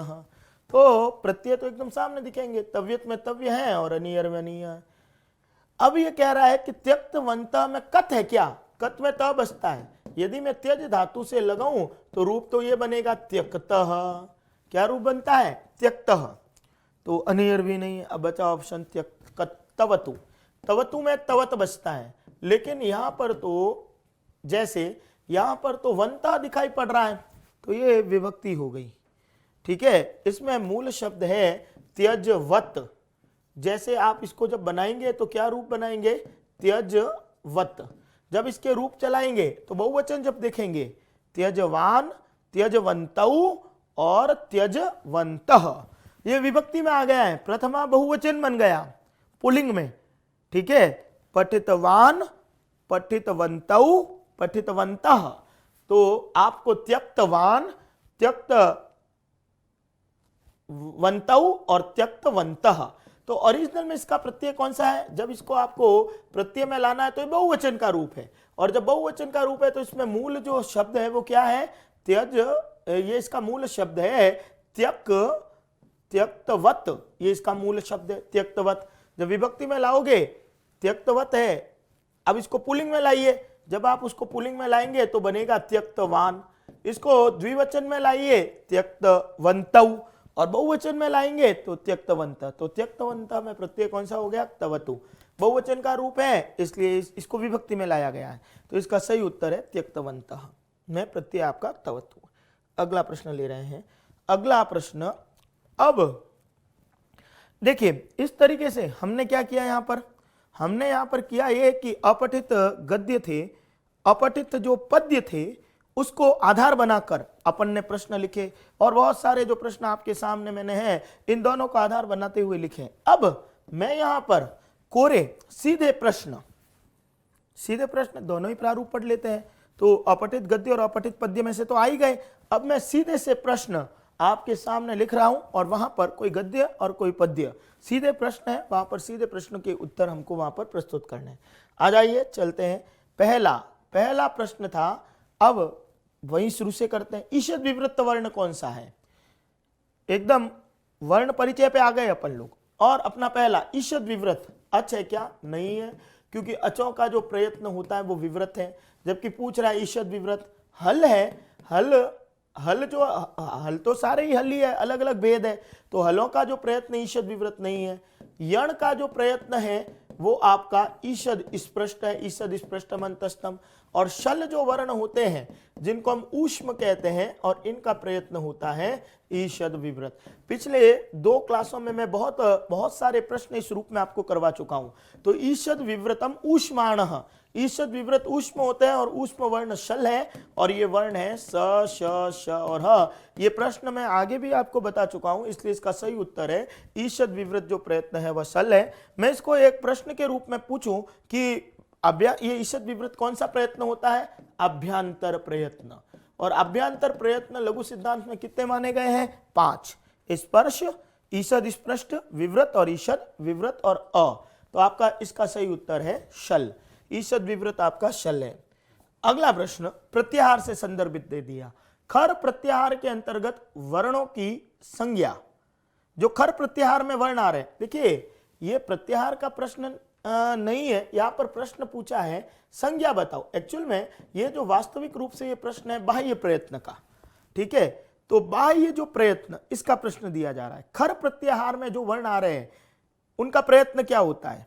खर प्रत्याहार में जो वर्ण आ रहे हैं तो आप विवार, तो विवार जो है वो खर प्रत्याहार, आपको पता है खर में वर्ग का पहला और दूसरा और जो है वह वर्ण आते हैं स श श, यही आते हैं। तो इनका जो प्रयत्न होता है, बाह्य प्रयत्न है, विवार है, नाद है और अघोष है। ठीक है, तो ये जो इन तीन जो वर्ण है, विवार, ये खर प्रत्याहार में जो भी वर्ण आ रहे हैं इनका बाह्य प्रयत्न क्या होता है, एक तो विवार है, एक है नाद है और एक अघोष है।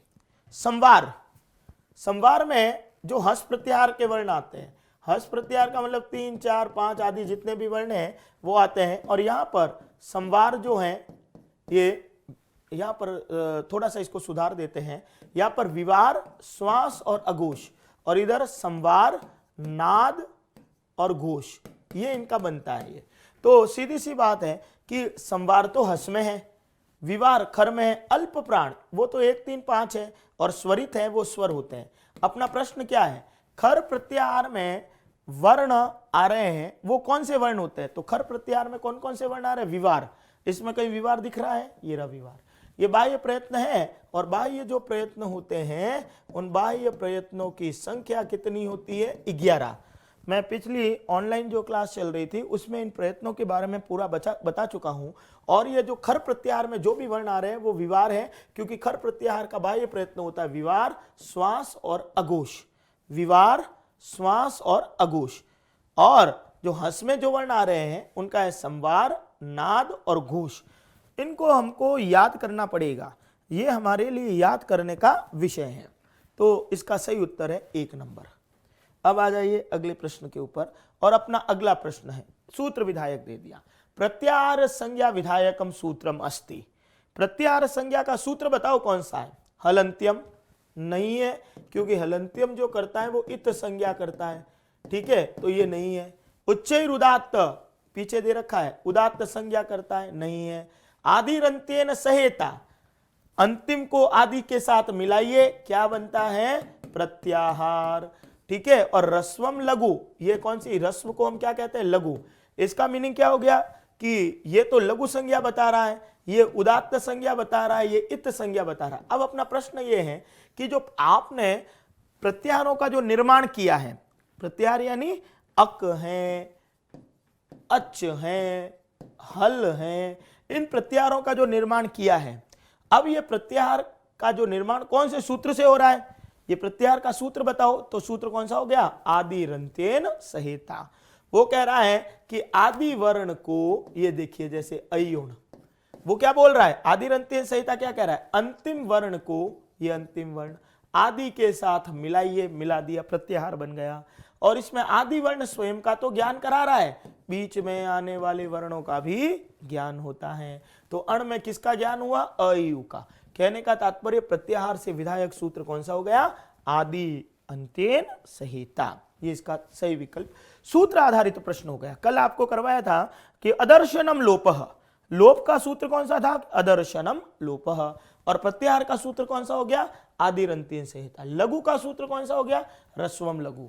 उदात्त का कौन सा हो गया, उच्चैर उदात्त। इस तरीके से यदि कोई सूत्र विधायक प्रश्न होते हैं तो इस रूप में लिखे जाते हैं। अब आ जाते हैं अगले प्रश्न के ऊपर, और आपका अगला प्रश्न रहेगा, जस प्रत्याहारांत के प्रत्याहार के अंतर्गत वर्णो अस्ति नहीं पूछ रहा है, ध्यान से पढ़िए इसको। जस प्रत्याहार के अंतर्गत कौन सा वर्ण नास्ति, नास्ति का मतलब नहीं है, जस में कौन से वर्ण नहीं है, तो झस जो प्रत्याहार है उसमें जो वर्ण आ रहे, देखिए ऐसे ज, भय और ग, ढ, माहेश्वर सूत्र में जाना पड़ेगा, गढ़ धस। तो आपसे ये पूछा जा रहा है कि झस प्रत्याहार का वर्ण ज से लेके स तक जो वर्ण आ रहे हैं झस बन गए, तो जस में कौन कौन से वर्ण आ गए, तो जस में जो वर्ण आ रहा है पहला देखिए इधर ज, फिर आ रहा है भ, फिर आ रहा है घ, फिर आ रहा है ढ, और फिर आ रहा है ध।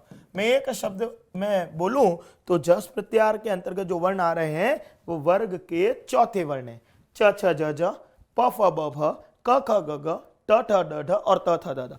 वर्ग का चतुर्थ अक्षर झस प्रत्याहार है। अब अपना सवाल देखिए, जस के अंतर्गत कौन से वर्ण नहीं है, तो जस में आते तो चौथा वर्ण है, तो ये च वर्ग का चौथा वर्ण है जो जस में आ रहा है। च ये च वर्ग का पहला वर्ण है, जबकि हमने क्या निर्धारित किया है, जस में कौन से वर्ण आते हैं, चौथा, तो च नहीं आ रहा है। भ प फ ब भ चतुर्थ है और ट ठ ड ढ चौथा, ये भी आ रहा है, ये भी आ रहा है, ये भी आ रहा है। लेकिन प्रश्न क्या है, जस में कौन सा वर्ण नहीं है, तो कौन सा वर्ण नहीं है, च नहीं है, क्योंकि जस का मीनिंग होता है चौथा वर्ण, ये तीन तो चौथे वर्ण है और ये च प्रथम वर्ण है, इसलिए इसके अंतर्गत कौन सा वर्ण नहीं आ रहा है, जस में प्रथम ये आपका च वर्ण नहीं आ रहा है, इसलिए इसका सही विकल्प है 2 नंबर। तो जस में कौन सा वर्ण नहीं है, जस में आपका जो वर्ण नहीं है वो च है। तो ये आपका अर्थ हो गया। अब प्रत्याहार से संदर्भित प्रश्न, हर एक प्रश्न आया, बाह्य प्रयत्न से आ गया, प्रत्याहार से संदर्भित आ गया, ठीक है। अब सूत्र से संबंधित प्रश्न भी आपको आगे करवाया। अब आइए अगला प्रश्न, स्वः कार्यम अद्य कुर्वीत, कल वाला काम आज कीजिए। स्वकार्यम अद्य कुर्वीत इत्यत्र कार्यम पदे प्रत्ययोस्ति। यहां पर वो पूछ रहा है, इस लाइन में कई कार्य शब्द आया है, तो कार्यम का प्रत्यय बताओ। कार्यम में ल्यप प्रत्यय है क्या, ल्यप में यह शेष रहता है, तो कार्यम में तो यह दिख रहा है नपुंसकलिंग का शब्द है, लेकिन यहां पर जो यह बसता है वो उपसर्ग के साथ आता है, तो यहां तो उपसर्ग है नहीं, इसलिए ल्यप नहीं है। यत में भी यह बसता है, यत में भी यह बसता है, लेकिन यहां पर यह जो अजंत धातु से आता है, एक तो स्वरांत से प्लस प वर्गांत से, अजंत और प वर्गांत से, जबकि आप कार्यम को जब खोलते हैं तो ऐसे खोलते हैं, क्री धातु, धातु कैसी है, ये ऋकारांत है, तो अजंत तो है तो सही है अजंत, तो क्या यहां पर यत है क्या, लेकिन इससे पहले हमको न्यत देखना पड़ेगा। न्यत में भी यह है, और न्यत का मीनिंग होता है ऋकारांत जो धातु होती है उससे हमेशा ही कौन सा प्रत्यय आता है, न्यत। ऋकारांत और हलंत धातु से न्यत आता है, नियम है हल्योर न्यत, सारा नियम सूत्र से चलते हैं यहां पर। तो ऋकारांत धातु से कौन सा प्रत्यय आता है, यह बच रहा है, और धातु यदि ऋकारांत है तो प्रत्यय कौन सा होगा, न्यत। इसलिए देखिए कार्यम जो आपने लिखा, कार्यम, इसमें क्री धातु ऋकारांत है, उससे आप न्यत लगाएंगे और वृद्धि हो जाएगी तो शब्द बनेगा कार्य। जब आप इसको नपुंसकलिंग में लाएंगे तो रूप क्या बनेगा, कार्यम। इसलिए न्यत प्रत्यय इसका सही उत्तर है, ठीक है। इसलिए कार्यम का प्रत्यय न्यत है। क्यप में तो यह बचता है, ठीक है, लेकिन वो निश्चित धातु से ही होता है, और वो निश्चित धातु कौन सी होती है, एति, ई धातु, स्तु, साश, व्री, द्रि, जुषः, इन धातुओं से लगेगा ये। इसमें इंपॉर्टेंट है सास से शिष्य, सास से जो शब्द बनता है शिष्य, वो कौन से प्रत्यय का है, क्यप प्रत्यय का। इसका अर्थ पता है क्या हुआ, इसका अर्थ यह है कि ये कार्यम जो शब्द है उसमें न्यत प्रत्यय है, क्योंकि इसमें धातु कौन सी है, री, ऋकारांत, क्री, इसलिए ऋकारांत धातु से प्रत्यय कौन सा हो गया, न्यत प्रत्यय, ये इसका सही विकल्प हुआ। अब आ जाइए अगले प्रश्न के ऊपर, और आपका अगला प्रश्न मैं यहां पर डाल रहा हूं, और वो आपका ये है, आहारे व्यवहारे, आहारे व्यवहारे च त्यक्त लज्जः, आहारे व्यवहारे च त्यक्त लज्जा सुखी भवेत्। बहुत महत्वपूर्ण, लौकिक व्यवहार की बहुत महत्वपूर्ण बात बता दी। आहार में लज्जा नहीं करनी चाहिए, व्यवहार में लज्जा नहीं करनी चाहिए, और आहार और व्यवहार में जो मनुष्य लज्जा को त्याग देता है वही क्या होता है, सुखी होता है। यहां पर वो पूछ रहा है कि ये त्यक्त, मैं रेखांकित कर देता हूं, वो रेखांकित था नहीं, इसमें रेखांकित पद में प्रत्यय बताइए। तो आपका रेखांकित जो पद है वो मैं यहां पर लिख रहा हूं त्यक्तः, मैंने यहां पर रेखांकित कर दिया। त्यक्तः का प्रत्यय बताइए। क्षत्रिय है क्या, क्षत्रिय में अत बचता है, अत में त हलंत है, नहीं है। शानच में जो शेष बचता है आन या मान, नहीं है, दोनों नहीं है। फिर पूछ रहा है कत में त बचता है, और कतवतु में वान बचता है या वती बचता है, और नपुंसकलिंग में जाएंगे तो वत है। अपना पूछ रहा है कि त्यक्तः का प्रत्यय बताओ, तो क्षत्रिय नहीं हुआ, शानच नहीं हुआ, त्यक्तः प्रत्यय में कत में त आ रहा है, और ये पुल्लिंग का शब्द है, इसलिए इसका सही उत्तर क्या हो गया, 3 नंबर। यदि यहाँ कतवतु होता ना, कतवतु, तो वान होके क्या बन जाता है, यहाँ त्यक्तवान, ये ऐसे बनता। लेकिन अपना नियम, अपना जो नियम क्या प्रश्न ये बोल रहा है त्यक्तः का प्रत्यय बताएं, तो त्यक्तः का प्रत्यय कौन सा हो गया, त प्रत्यय, ये इसका सही विकल्प हो गया। तो प्रत्यय आधारित प्रश्न है आपका। अब आगे आ जाइए, विस्मयो नहीं कर्तव्य, विस्मय नहीं करना चाहिए। यहां पर आपको मैं ये पहले तो यहां अंडरलाइन कर रहा हूं, विस्मय में प्रत्यय बताइए, रेखांकित आ गया। वो पूछ रहा है रेखांकित पद का प्रत्यय, तो ये लीजिए विस्मय आ गया। अब मेरे को बताइए विस्मय में उपसर्ग कौन सा है कि वी, और उपसर्ग के साथ जब य आ जाता है, उपसर्ग के साथ य, तो वहां पर प्रत्यय ल्यप होता है। ठीक है, निश्चित है, पहले से पढ़ रखा है। तो यहां पर अनियर में तो अनिय है, इसलिए नहीं है। ल्यप प्रत्यय उपसर्ग के साथ य, देखिए यहां पर वी उपसर्ग है और स्म धातु है और प्रत्यय ल्यप लगा हुआ है, और ल्यप का क्या शेष रहता है य, तो ये बन गया विस्मय। तो आपका उपसर्ग कौन सा हो गया विस्मय। तव्यत में तव्य होता नहीं दिखाई पड़ रहा है, यत में यह है लेकिन इसके लिए धातु अजंत होनी चाहिए, वो भी नहीं है, इसलिए विस्मय का प्रत्यय कौन सा हो गया आपका ल्यप प्रत्यय। मान लो इस प्रश्न को चेंज करके आपसे पूछूं कि कर्तव्य का प्रत्यय, तो कर्तव्य में कौन सा प्रत्यय हो जाएगा कि तव्यत। ये प्रत्यय आधारित प्रश्न था। अब आ जाइए अगले प्रश्न के ऊपर। आपका अगला प्रश्न है दर्शनीयो इदम उद्यानम, ये उद्यान दर्शनीय है। मैं फिर रेखांकित कर रहा हूं, ये कह रहा है कि दर्शनीय में जो रेखांकित पद है, यहां पर रेखांकित पद कौन सा किया, यहां पर दर्शनीय। दर्शनीय का प्रत्यय बताइए, बिल्कुल आसान है। दर्शनीय में कौन सा प्रत्यय आ रहा है अनियर, सामने दिख रहा है, दृश्य धातु है और प्रत्यय कौन सा है अनियर, और जैसे ही आप गुण करोगे इसको तो दृश्य से बन गया दर्श प्लस अनीय बराबर दर्शनीय, पुलिंग में लाएंगे तो दर्शनीय बन जाएगा। ल्यप वही होता है जहां पर उपसर्ग है, यहां उपसर्ग नहीं है। यत अजंत धातु से होता है जबकि अपनी धातु है दृश्य, और क्यप निश्चित धातु से ही चल रहा है कि ई स्तु सास वी द्रि और जुष इसमें नहीं है, इसलिए इसका सही विकल्प है अनियर प्रत्यय में अनीय है, तो दर्शनीय पद बन गया। तो ये आपका अगला सवाल था। नेक्स्ट प्रश्न अगला, इदम वाक्यो मया न वक्तव्यः, इदम वाक्यो मया न वक्तव्य इत्यत्र वाक्यः पदे प्रत्ययम वर्तते। ये पूछ रहा है वाक्य जो पद है इसमें प्रत्यय बताइए। सबसे पहले तो तव्यत तो नहीं है, क्योंकि यदि तव्यत होता है तो तव्य दिखता और शब्द बनता वक्तव्य। क्या बनता है यहां पर वक्तव्य। यत तो लग ही नहीं सकता है, क्योंकि यत होता है वो अजंत धातु और पवर्गांत से होता है, अजंत और पवर्गांत से, जबकि वाक्य में जो धातु कौन सी है वच है, तो ना तो अजंत है ना पवर्गांत है। अब ये कह रहा है न्यत प्रत्यय, न्यत प्रत्यय होता है रिकारांत धातु से, रिल्योर न्यत, रिकारांत तो नहीं है लेकिन वो कह रहा है हलंत धातु, तो यहाँ पर ये वच धातु हलंत है और इससे न्यत लग गया और उपधा वृद्धि होके शब्द क्या बन गया वाक्य। और क्यप प्रत्यय निश्चित धातु से लगता है, उसमें आपके वच नहीं है, इसलिए इसका सही उत्तर है कि वाक्य में कौन सा प्रत्यय हो गया न्यत प्रत्यय, ये आपका सही उत्तर। तो वाक्य जो पद में आपका न्यत प्रत्यय है, ये प्रत्यय आधारित हुआ। लेकिन यदि मैं इसको चेंज करके पूछूं वक्तव्य में प्रत्यय बताओ, तो एकदम स्पष्ट है, वक्तव्य का प्रत्यय कौन सा हो जाएगा आपका तव्यत। ये है आपका उत्तर। अब आ जाइए अगले के, वर्तमान कालिक प्रत्ययम वर्तमान कालिकम प्रत्ययम वर्तते। वर्तमान कालिक प्रत्यय कौन सा है, नहीं है तुमुन, क्योंकि तुमुन भविष्यत अर्थ में होता है। तुमुन नवुलो क्रियायाम क्रियार्थायाम सूत्र है, भविष्यत अर्थ में लगेगा। तक तवतु जो प्रत्यय होते हैं वो निष्ठा प्रत्यय है, और निष्ठा का अर्थ ही भूतकाल है, इसलिए ये भूतकालिक प्रत्यय, ये भी नहीं ये भी नहीं। अब आ जाइए क्षत्रिय प्रत्यय। क्षत्रिय प्रत्यय, क्षत्रिय प्रत्यय सत है, आपको स्पष्ट होना चाहिए। क्षत्रिय और सानच दोनों प्रत्यय कौन से काल में प्रयुक्त होते हैं वर्तमान काल में, इसलिए आपको इस प्रश्न का उत्तर यह मिल गया कि वर्तमान कालिक प्रत्यय कौन सा होता है क्षत्रिय। और यदि मैं यहाँ तव्यत प्रत्यय की बात करूं तो वो तो विधिलिंग में आएगा, चाहिए अर्थ में प्रयुक्त होता है। ये इस तरीके से भी एकाधिक प्रश्न यदि बनाए को तो बना सकता है कि क्षत्रिय प्रत्यय वर्तमान कालिक प्रत्यय कौन सा हो गया क्षत्रिय। यदि पूछ लिया भूतकाल का प्रत्यय इसमें से कौन सा है तो कत हो गया, ये विधिलिंग का प्रत्यय कौन सा है कि तव्यत हो गया, और तुमुन प्रत्यय चाहिए जो के लिए अर्थ में प्रयुक्त होता है, ठीक है, भविष्यत अर्थ में आता है वो।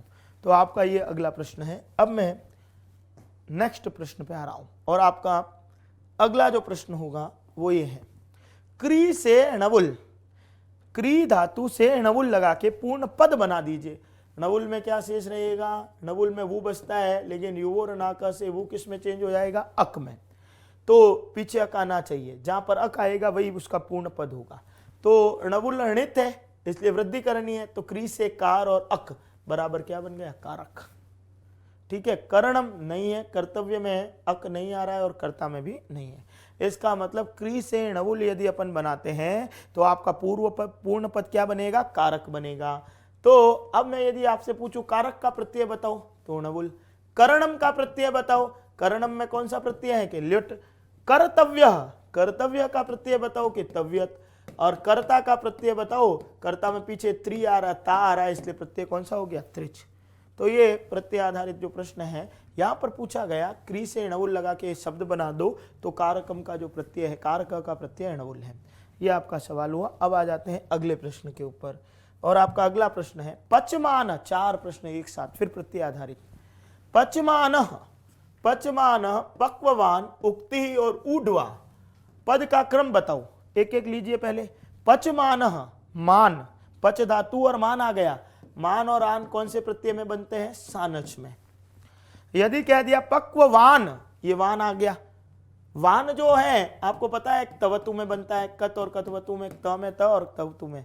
अब ये शब्द आया उक्ति ही, उक्ति में वच धातु है और ती है, वो आपका जो बन रहा है वो क्तिन प्रत्यय में, ये क्तिन में ती शेष है, ठीक है। और स्त्रीलिंगवाची शब्द होता है क्तिन, तो स्त्रियाम। फिर ऊढवा, सामने दिख रहा है, ऊढवा का प्रत्यय सामने दिख रहा है त्वा प्रत्यय, यानी आपका क्रम है सानच, तवतु, क्तिन और ता।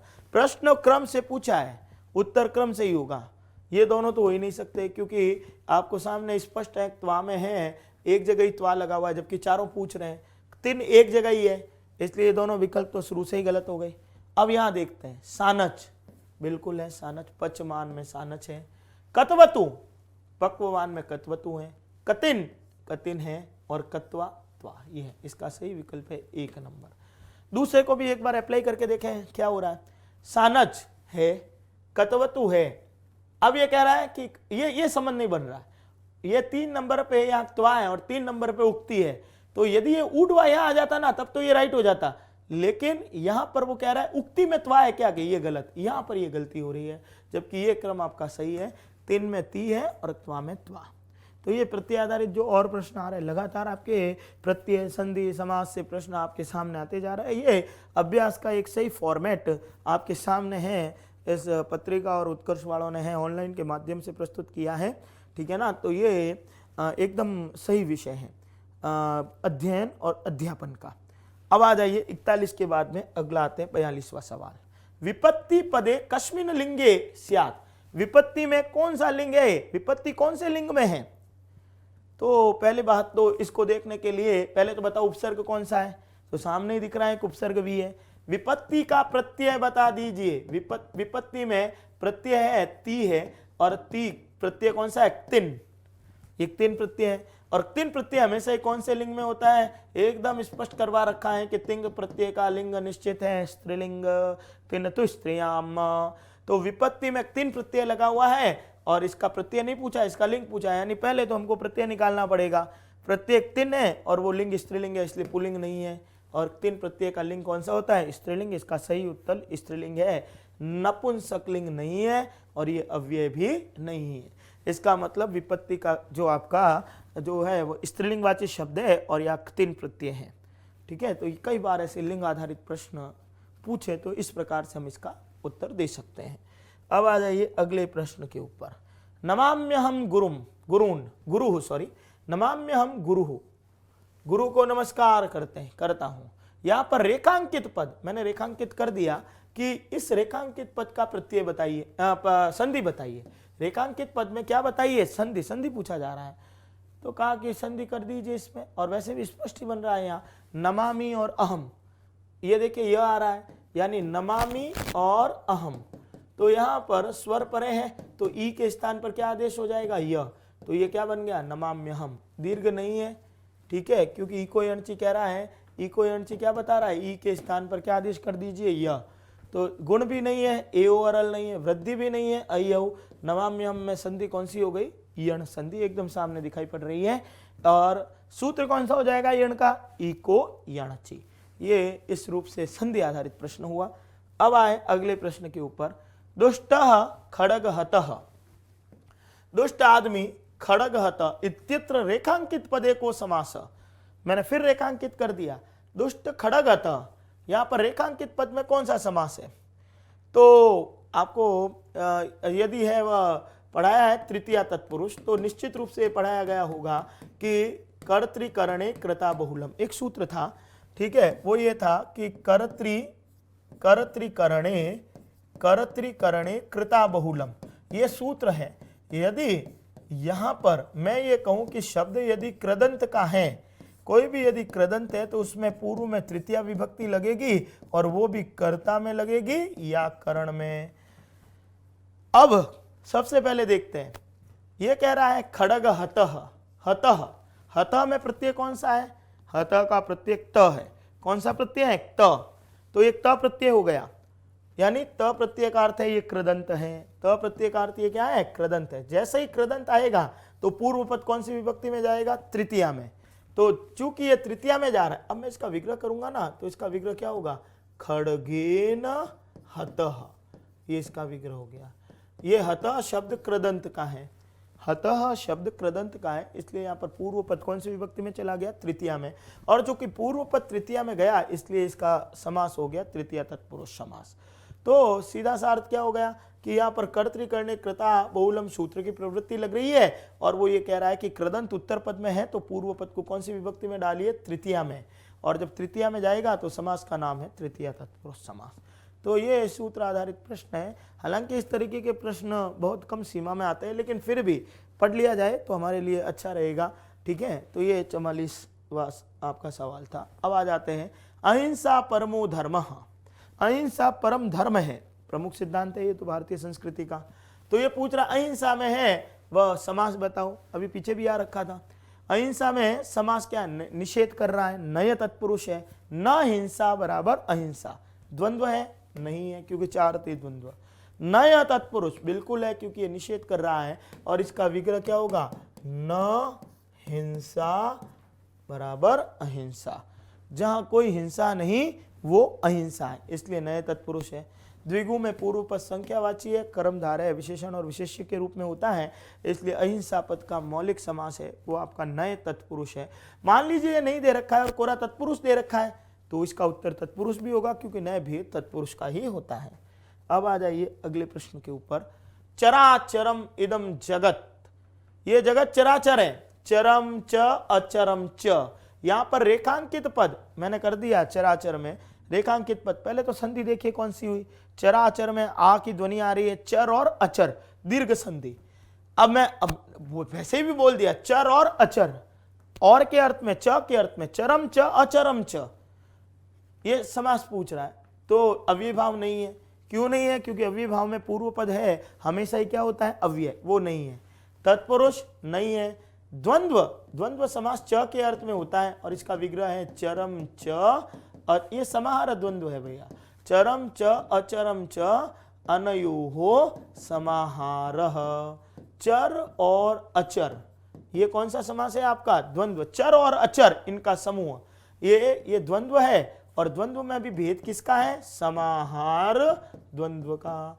ये समूह रूपी द्वंद्व का भेद है, ठीक है, जो हमेशा ही एक वचन में चलता है। ये इसका सही उत्तर है। बहुव्रीहि में अन्य होता है, इसलिए बहुव्रीहि यहाँ पर नहीं है। तो ये इसका सही विकल्प है चराचरम में 3 नंबर, चर और अचर, 4 थे द्वंद्व। अब आ जाइए अगले प्रश्न के ऊपर। क्रोधो ही शत्रु प्रथमो नराणाम इत्यत्र, इत्यत्र नहीं आएगा, इत्यत्र को छंदः। क्रोधो ही, एक लाइन देके पूछ रहा है छंद बताओ, वर्ण गिन लो। वर्ण गिनी अभी पता पड़ेगा, आधा नहीं गिनना है। छंद का एक स्पेशल नियम है, आधा तो किसी भी हालत में नहीं गिनना है। गिनिए, 1 2 3 4 5 6 7 8 9 10 और 11, आधा नहीं गिनना। अब ये कह रहा है कि 11 वर्ण है सब। 11 वर्णों के 3 छंद होते हैं। पहला छंद है इंद्रवज्रा, ये इंद्रवज्रा। एक होता है 11 वर्ण का उपेंद्र वज्रा, उपेंद्र वज्रा, और एक होता है उपजाति। अब उपजाति छंद तो मिश्रित छंद है, वो किसका छंद मिश्रण है? इंद्र वज्रा और उपेंद्र वज्रा का। इसका मतलब एक लाइन यदि इंद्र वज्रा की आएगी तो दूसरी निश्चित रूप से उपेंद्र वज्रा की आएगी, तभी आपका उपजाति बनेगा। 2 लाइन जरूर आएगी, इसलिए 2 लाइन है नहीं, एक ही है, इसलिए उपजाति छंद है नहीं। अब कह रहे हैं 11 में इंद्र वज्रा भी होता है और 11 में उपेंद्र वज्रा भी होता है। अपने को पहला अक्षर देखना है बस। 11 में यदि पहला अक्षर बड़ा है तो वो इंद्र वज्रा ही होता है, और 11 में पहला यदि छोटा है तो वो उपेंद्र वज्रा होता है। अपने को पहला अक्षर देखो आप, क्रोधो, क्रम में ओ कैसा है? दीर्घ है। इसका मतलब 11 में पहला अक्षर कैसा हो गया? बड़ा। तो ये छंद कौन सा हो गया? इंद्रवज्रा। इसका मतलब इसका सही उत्तर इंद्रवज्रा है। उपेंद्र वज्रा होता तो छोटा होता, उपजाति होता तो मिश्रण होता, और वंशस्थ में कुल मिला के जो वर्ण ही कितने होते हैं? 12। इसलिए 47वें प्रश्न का सही उत्तर है आपका इंद्रवज्रा 1 नंबर। अब आ जाइए अगले प्रश्न के ऊपर। न न म य लक्षण आधारित प्रश्न। न न म य कस्य छंदसः गणाः। न न म य किस छंद के गण है? कौन से छंद का गण है? कौन से छंद के लक्षण है? सबसे कह रहा है मालिनी। न न म य युतेयम मालिनी भोगी लोकैहि, ये इसका लक्षण है। इसका लक्षण ही यही है, न न म य युतेयम, न न म य युतेयम मालिनी भोगी लोकैहि। ये लक्षण ही इसका यही है कि जिस छंद में न न म य होते हैं वह छंद कौन सा होता है? मालिनी। जब आप वसंत तिलका में चलेंगे तो उक्ता वसंत तिलका तो तब जा जगौ गह, ये वसंत तिलका का लक्षण है। शिखरणी में चलेंगे, रसई रुद्र छिन्ना यमन सबलागह शिखरणी, ये आएगा तो शिखरणी है। मंदाक्रांता जलधि जो है षड ग्रैम्भो नतौ ताद गुरु चेत, तो मंदाक्रांता और शिखरणी में तो वैसे भी है 17 वर्ण होते हैं। कुल मिला के अपना ये पूछ रहा है न न म य छंद लक्षण, न न म य छंद का लक्षण बताओ, गण बताओ। तो ये न न म य किसका उत्तर है? मालिनी का। इसलिए इसका सही उत्तर है वो क्या हो गया? मालिनी छंद। इसमें मंदाक्रांता में आता है मंदाक्रांता जलधि षड ग्रैम्भौ नतौ ताद गुरु चेत, तो अपना इसमें सही उत्तर इसका मालिनी छंद है। ये लक्षण आधारित प्रश्न हुआ। अब आ जाते हैं अगले प्रश्न के ऊपर, और आपका अगला प्रश्न है वो ये व्यर्थ रिक्त स्थान भ्रम। यहां पर अव्यय पद को बताओ, अव्यय क्या आएगा? अब वो कह रहा है सनई व्यर्थ सनई भ्रम, ये तो कॉम्बिनेशन नहीं है। व्यर्थ धीरे घूम ऐसे थोड़ी है, ये तो गलत हो जाएगा। व्यर्थ मा भ्रमः, मां निषेध कर रहा है, व्यर्थ मत घूमो तो मां आ सकता है, लेकिन अभी नीचे देखते हैं। और उच्च ही भ्रम, ये तो है ही नहीं, व्यर्थ उच्चता से घूम, और व्यर्थ कल घूम ये भी नहीं हो सकता। तो इसलिए इसका सही उत्तर क्या है? व्यर्थ मा भ्रमः। यहां पर क्या ऑप्शन आएगा? ये अव्यय। कई बार ऐसे पूछते हैं, एक लाइन देके पूछेगा कि इसमें सही शब्द भर दीजिए, तो व्यर्थ मा भ्रमः, व्यर्थ में मत घूमिए। तो इसका इस यहां पर कौन सा अव्यय मध्य में आएगा? मां। इसका सही उत्तर हो गया। अब आ जाते हैं अगले प्रश्न के ऊपर। अब शब्द रूप आधारित प्रश्न। राम शब्दस्य सप्तमी एक वचनम स्यात्। राम शब्द की सप्तमी एक वचन बताओ। तो ये तो निश्चित रूप से याद करना पड़ेगा।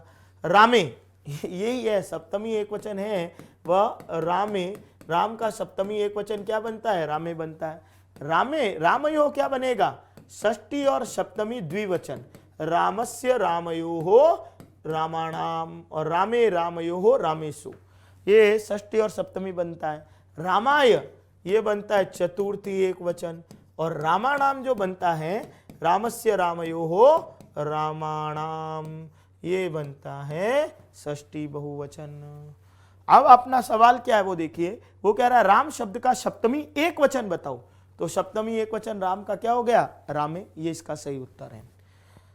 और रामयो पूछता तो षष्ठी और सप्तमी द्विवचन, रामाय पूछता तो चतुर्थी एक वचन, रामाणाम पूछेगा तो षष्ठी बहुवचन, ये इसका अर्थ है। अगला जो प्रश्न है, हरि शब्द का तृतीय बहुवचन, हरि शब्द की तृतीय बहुवचन। तो याद ऑप्शन एक ही है इसका, तो विकल्प याद करो। ठीक है, हरि हरि हरियः हरिम हरि हरिन हरिणा हरिभ्या हरिणा हरिभ्याम हरिभिः, ये इसका तृतीय बहुवचन पूछ रहा है, तो इसका सही विकल्प हरिभि हो गया। हरिभ्याम है वह द्विवचन है, हरिये चतुर्थी एक वचन है, और हरिणाम षष्ठी आपका बहुवचन है। तो सही विकल्प इसका क्या हो गया? हरि जो शब्द है उसका तृतीय बहुवचन का रूप हरिभि, ये आपका सही विकल्प है। ये शब्द रूप आधारित जो प्रश्न है वो आपको निश्चित रूप से इसका एक विकल्प होता है, याद करना पड़ेगा। ठीक है, अब आइए अगला प्रश्न। रमा शब्द का प्रथमा द्विवचन। रमा शब्द वो क्या पूछ रहा है? प्रथमा द्विवचन। तो रमा ये तो गलत है, क्योंकि ये तो शुरू में ही है, प्रथमा एक वचन है। ये तो रमा, रमा में ये बन रहा है रमे, रमा रमे, ये है प्रथमा द्विवचन। और यहां जाएंगे तो ये प्रथमा बहुवचन हो जाएगा, रमा रमे रमाहा। और रमाम में जाएंगे तो रमा रमे रमाहा और रमाम ये द्वितीया एक वचन। अपना सवाल क्या पूछ रहा है, रमा का प्रथमा द्विवचन, प्रथमा द्विवचन में क्या बन रहा है, ये प्रथमा द्विवचन। रमा की प्रथमा द्विवचन क्या होती है, रमा रमे। इसका सही विकल्प है रमा और रमे, यानी इसका 2 नंबर राइट है। तो रमा का प्रथमा, ये शब्द रूप आधारित प्रश्न इस रूप में पूछे जाएंगे। अब आ जाइए आगे सवाल, युष्मद शब्द, युष्मद त्वम युवाम युवम यूयम और त्वाम युवाम युष्मान। अब वो क्या पूछ रहा है, युष्मद शब्द का द्वितीय बहुवचन। पहले तो देखिए पूछा क्या जा रहा है, द्वितीय बहुवचन। तो वो कह रहा है त्वम युवाम यूयम, त्वाम युवाम और युष्मान, यानी द्वितीय बहुवचन में युष्मान है। कहीं पर युष्मान बन रहा है क्या, ये रहा युष्मान। ठीक है, युष्मदा तो बनता ही नहीं है, युष्मदान नहीं बनता है, युष्मादान भी नहीं बनता है। तो आपका रूप क्या बनेगा, इसका सही उत्तर क्या हो गया, युष्मद शब्द में जो द्वितीय बहुवचन का रूप है वो क्या बनेगा, युष्मान। त्वम युवाम यूयम, त्वाम युवाम और युष्मान, ये इसका 4 नंबर है, वह सही विकल्प है। शब्द रूप याद करें, इसको विशेष रूप से ध्यान रखें। अब अगला पितृ शब्द, पितृ पिता, उसका तृतीय एक वचन, पिता पितरौ पितरः। तो पिता तो प्रथमा है, गलत हो गया। पितरम पितरौ, पितरम पितरौ पितृन पित्रा। अब यहां पर पित्रा भी नहीं है तो पितृना तो नहीं बनेगा और पित्रोण भी नहीं बनेगा। यहां पर लिखा हुआ थोड़ा सा अशुद्ध है, इसको शुद्ध कर देते हैं। ये इसका सही विकल्प है, चारों ही विकल्प नहीं तो गलत हो जाएंगे।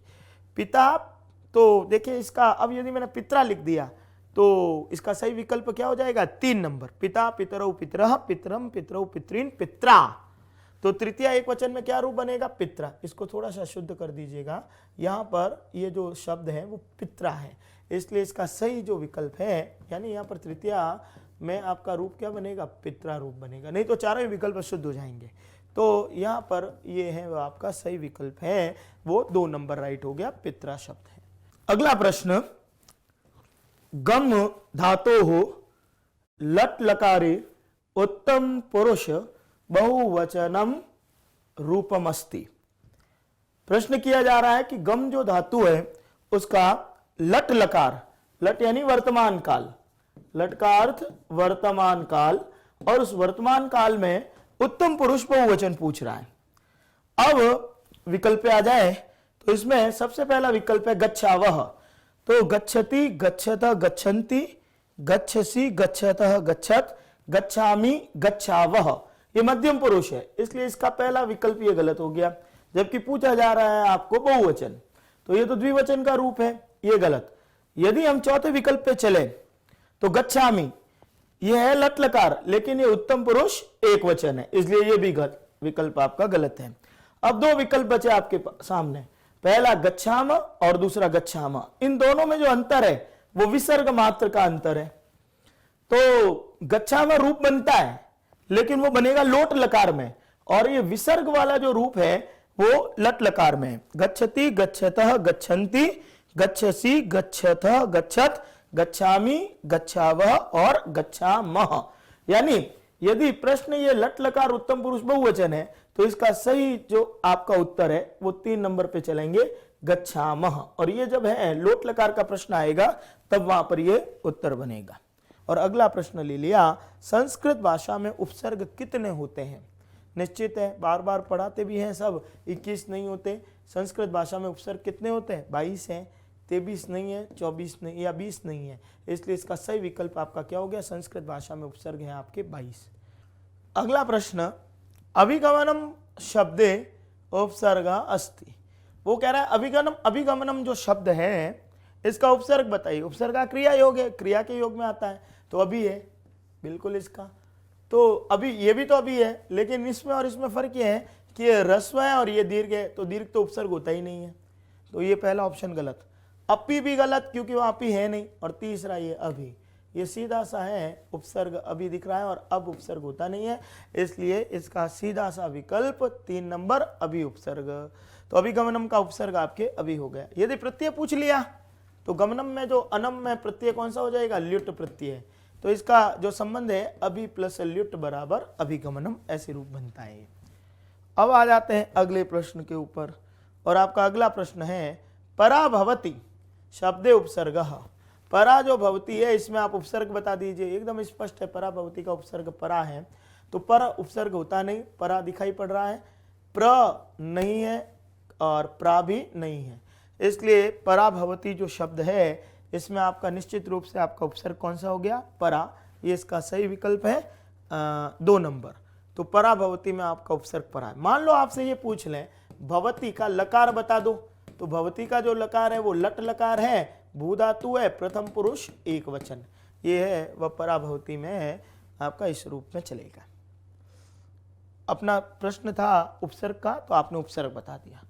अब आ जाए अगले प्रश्न के ऊपर। उपसर्ग के बाद में अहम पश्यामि, मैं देखता हूं, यत वृद्धा तु चलंती, मैं ये देखता हूं कि जो वृद्ध जो है, वृद्धा चलंती यानी कि वृद्धा चलती है। कैसे चलती है, शनैः, ये अव्यय आधारित है। वृद्धा धीरे धीरे चलती है, शनैः शनैः, बिल्कुल राइट है, शनैः शनैः। नूनम, नूनम थोड़ी आएगा, अर्थ ही नहीं बैठेगा। वृद्धा तु एव चलती, ये भी नहीं आ रहा है। वृद्धा तु महिला चलती, ये भी नहीं है। तो यहाँ पर इन चारों में से कॉम्बिनेशन किसका आ रहा है, वृद्धा कैसे चलती है, शनैः शनैः, धीरे धीरे चलती है, इसलिए इसका सही विकल्प है 1 नंबर। अव्यय आधारित प्रश्न था कि अव्ययों को भरिए आप। अब ये अव्यय आधारित हो गए। अब अगला प्रश्न है वो आपका है उद्यमेन डैश सिद्ध्यन्ति कार्याणि न मनोरथैः।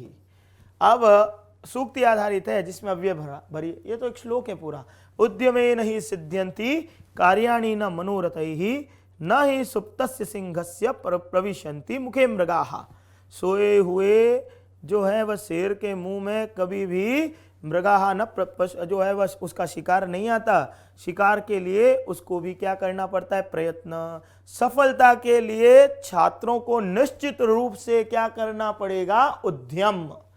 तो उद्यम का मतलब प्रयास। उद्यमेन ही सिद्ध्यन्ति, ये श्लोक उद्यमेन अपि नहीं होगा, स भी नहीं होगा, कदा भी नहीं होगा, क्योंकि तो श्लोक अभी बोल रहा हूं आपके सामने।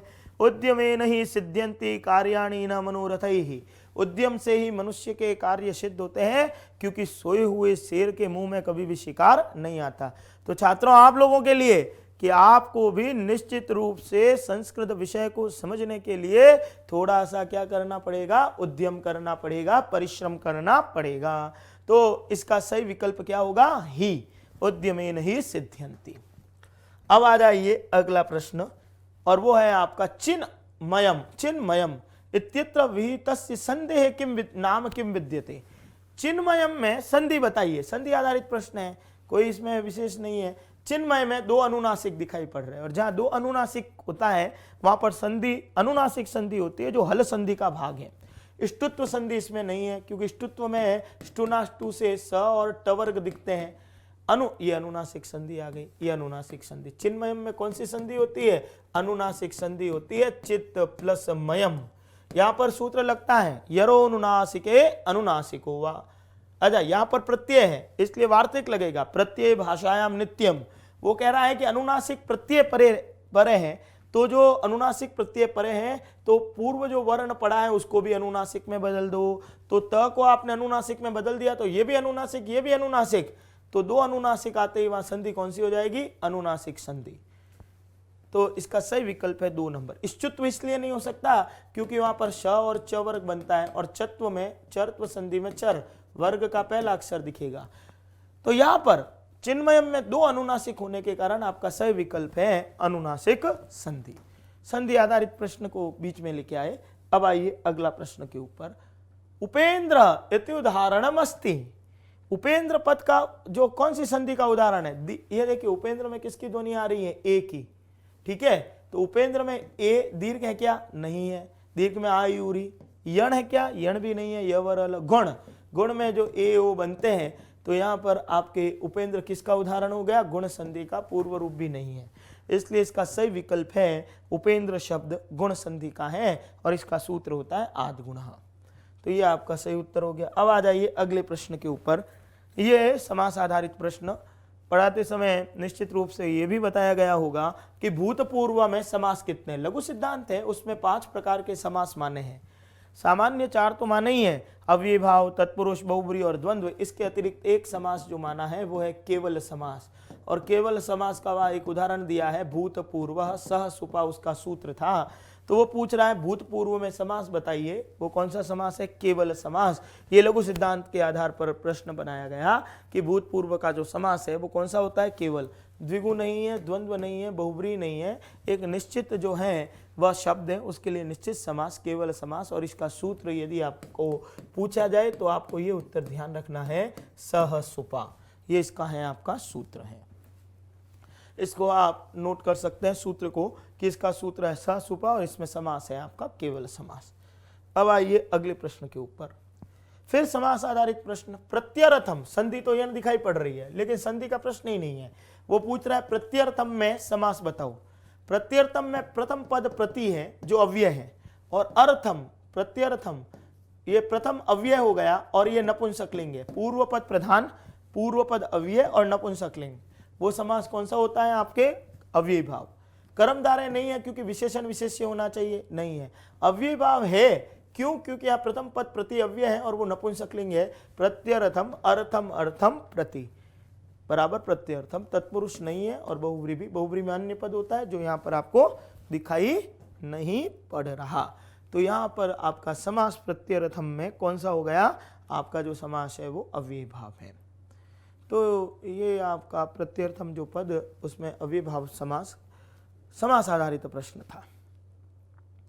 अब चलते हैं अगले प्रश्न के ऊपर, और आपका अगला प्रश्न है चोर भयम। चोर भयम इत्यत्र तत्पुरुष समासस्य कः भेदः। यहां पर तत्पुरुष समास का कौन सा भेद है? चोर भयम। और आपको पता है कि भी जो धातु डरना या त्रयी धातु रक्षा करना है, तो वहां पर पूर्व पद हमेशा कौन सी विभक्ति में लगता है? पंचमी में। भी का मतलब डरना और त्रयी का मतलब रक्षा करना। तो चूंकि 5 बार चोर भयम का मीनिंग करेंगे चौराद भयम इति चोर भयम, ये इसका विग्रह है। तो ये भय शब्द आ गया, तो भय शब्द आते ही पूर्व पद कौन सी विभक्ति में लग जाएगा? पंचमी में। और चूंकि ये पंचमी में लग रहा है इसलिए इस समास का नाम कौन सा हो जाएगा? पंचमी तत्पुरुष। इसलिए चोर भयम में समास कौन सा हो गया? पंचमी। यदि सूत्र आधारित है तो मैं इसका सूत्र भी बता देता हूं, भीत्रार्थानाम भय हेतु। यानी भी और त्रयी धातु का जहां पर प्रयोग होता है, भी और त्रयी का, तो वहां पर जो भय का कारण होता है उसमें कौन सी विभक्ति लगती है? पंचमी। तो ये आपकी पंचमी हो गई। चोर भयम में कौन सा है वह समास हो गया? पंचमी तत्पुरुष समास। सूत्र आधारित है ये भी प्रश्न। अब आ जाएंगे अगले प्रश्न के ऊपर, और आपका अगला प्रश्न है घनश्याम पदे अस्ति समासः। घनश्याम में समास बताइए। घनश्याम, वैसे तो इसमें बहुब्री भी है, अंत में बहुब्री जाएगा, लेकिन क्योंकि घनश्याम कृष्ण का नाम है, लेकिन उससे पहले तत्पुरुष तो बिल्कुल है, तत्पुरुष है, क्योंकि तत्पुरुष में ये उपमान उपमेय का भेद आ रहा है। गण इव श्यामः, गण इव श्यामः बराबर घनश्यामः, ये आपका उपमान उपमेय तत्पुरुष है। कर्मधारय भी है, क्योंकि उपमान उपमेय भेद किसका होता है? कर्मधारय का। तो दोनों है। फिर ये कह रहा है द्वंद्व नहीं है, और फिर कह रहा है बहुब्री है। अब देखिए जब सारे विकल्प आपके सामने आ गए, तत्पुरुष भी है, कर्मधारय भी है, ठीक है, बहुब्री भी है, और तीनों देके पूछा जा रहा है, तो यहां पर जो है पूर्व में सबसे पहले तो लगता है कर्मधारय और बाद में लगता है बहुब्री। इसलिए अपन घनश्याम का उदाहरण कर्मधारय का मानेंगे, क्योंकि ये जो सबसे पहला जो उदाहरण लगेगा वो आपका कौन सा समास में लगेगा? उपमान उपमेय। घन इव श्यामः बराबर घनश्याम। मान लीजिए यहां पर कर्मधारय ऑप्शन और तत्पुरुष होते ही नहीं, तब वो कहां पर चला जाता? बहुब्री में। जब दोनों साथ में दिए हुए हैं तो जहां से समास का प्रारंभ होगा, कहां से हो रहा है समास का प्रारंभ? कर्मधारय, इसलिए उसको कौन से समास में रखा जाएगा? कर्मधारय में। ये इसका सही उत्तर है 2 नंबर। अगला सवाल, तेन जलम पिबती, ये कर्तृवाच्य कर्मवाच्य से संदर्भित प्रश्न है। तेन जलम पिबती इत्यत्र कर्मवाच्य शुद्ध रूपमस्ति। ये कह रहा है कि तेन जलम पिबती है, यहां पर कर्मवाच्य में शुद्ध रूप लिखिए। ये पिबती जो शब्द है वो अशुद्ध है। कैसे है? क्योंकि कर्मवाच्य में जो क्रिया होती है वो कर्म के अकॉर्डिंग चलती है, बिल्कुल चलती है। और दूसरा ये कह रहा है कि कर्मवाच्य में जो क्रिया होती है वो हमेशा ही आत्मनेपद पद में रहेगी और बीच में यह आएगा, तो पिबती तो रूप बनेगा ही नहीं। क्या रूप बनेगा यहाँ पर? पीयते। क्यों? क्योंकि कर्मवाच्य में जो क्रिया होती है वो कर्म के अकॉर्डिंग चलेगी और इसमें कौन सा पद आएगा? आत्मनेपद आएगा और आत्मनेपद के साथ में क्या जोड़ना पड़ेगा? यह। तो पिबती में पा धातु है जो चेंज होकर क्या बनेगा? पीयते। देखते हैं ऑप्शन में क्या है। पीयते यहाँ पर भी है, लेकिन ये पीयते में ई बड़ा होता है, यहाँ पर ई कैसा है? छोटा। गलत। ये पीयती गलत हो गया, पिबती गलत हो गया और पीयती, ये चारों ही ऑप्शन गलत है। ठीक है, चारों ही ऑप्शन गलत है। तो अब यदि मैं यहां पर आपके सामने एक ऑप्शन और लिख दूं, पीयते, ये पांचवा ऑप्शन। ठीक है, क्योंकि कई बार ऐसे दिखेंगे पेपर में, कई बार, तो वहां पर अपने को समय खराब नहीं करना है। ये चारों ही ऑप्शन गलत है, क्योंकि हमको पहले से पता है कि कर्मवाच्य में क्या होगा? पिबती जो शब्द है वो कर्मवाच्य में जो आत्मनेपद में आएगा और आत्मनेपद में आएगा और यह आएगा, तो पीयते, पा से पीयते बनेगा, सीधी सी बात। तो पीयते ऐसे ही बनता है, लेकिन यहां पर छोटा होने के कारण यहां पर बन ही नहीं रहा है। तो ये आपको इस प्रकार के सवाल पेपर में दिख सकते हैं, तो उसके लिए भी अपने को प्रिपेयर रहना पड़ेगा कि वहां पर हम हमारे समय को खराब नहीं करें। इसीलिए इस सवाल को डाला है हम लोगों ने, जानबूझ के डालते हैं ऐसे। तो यहां पर इसका सही विकल्प क्या होता है? पीयते। लेकिन ऐसा है कि वहां पर तो हमको उत्तर लिखना पड़ेगा, आपत्ति तो बाद में देते रहेंगे हम लोग, लेकिन इसका सही उत्तर पीयते है, 5 नंबर, ये इसका सही उत्तर होगा। ठीक है, तो चारों ही ऑप्शन गलत होते हैं, तो हम इस रूप से भी इसको निकाल कर शुद्ध कर सकते हैं।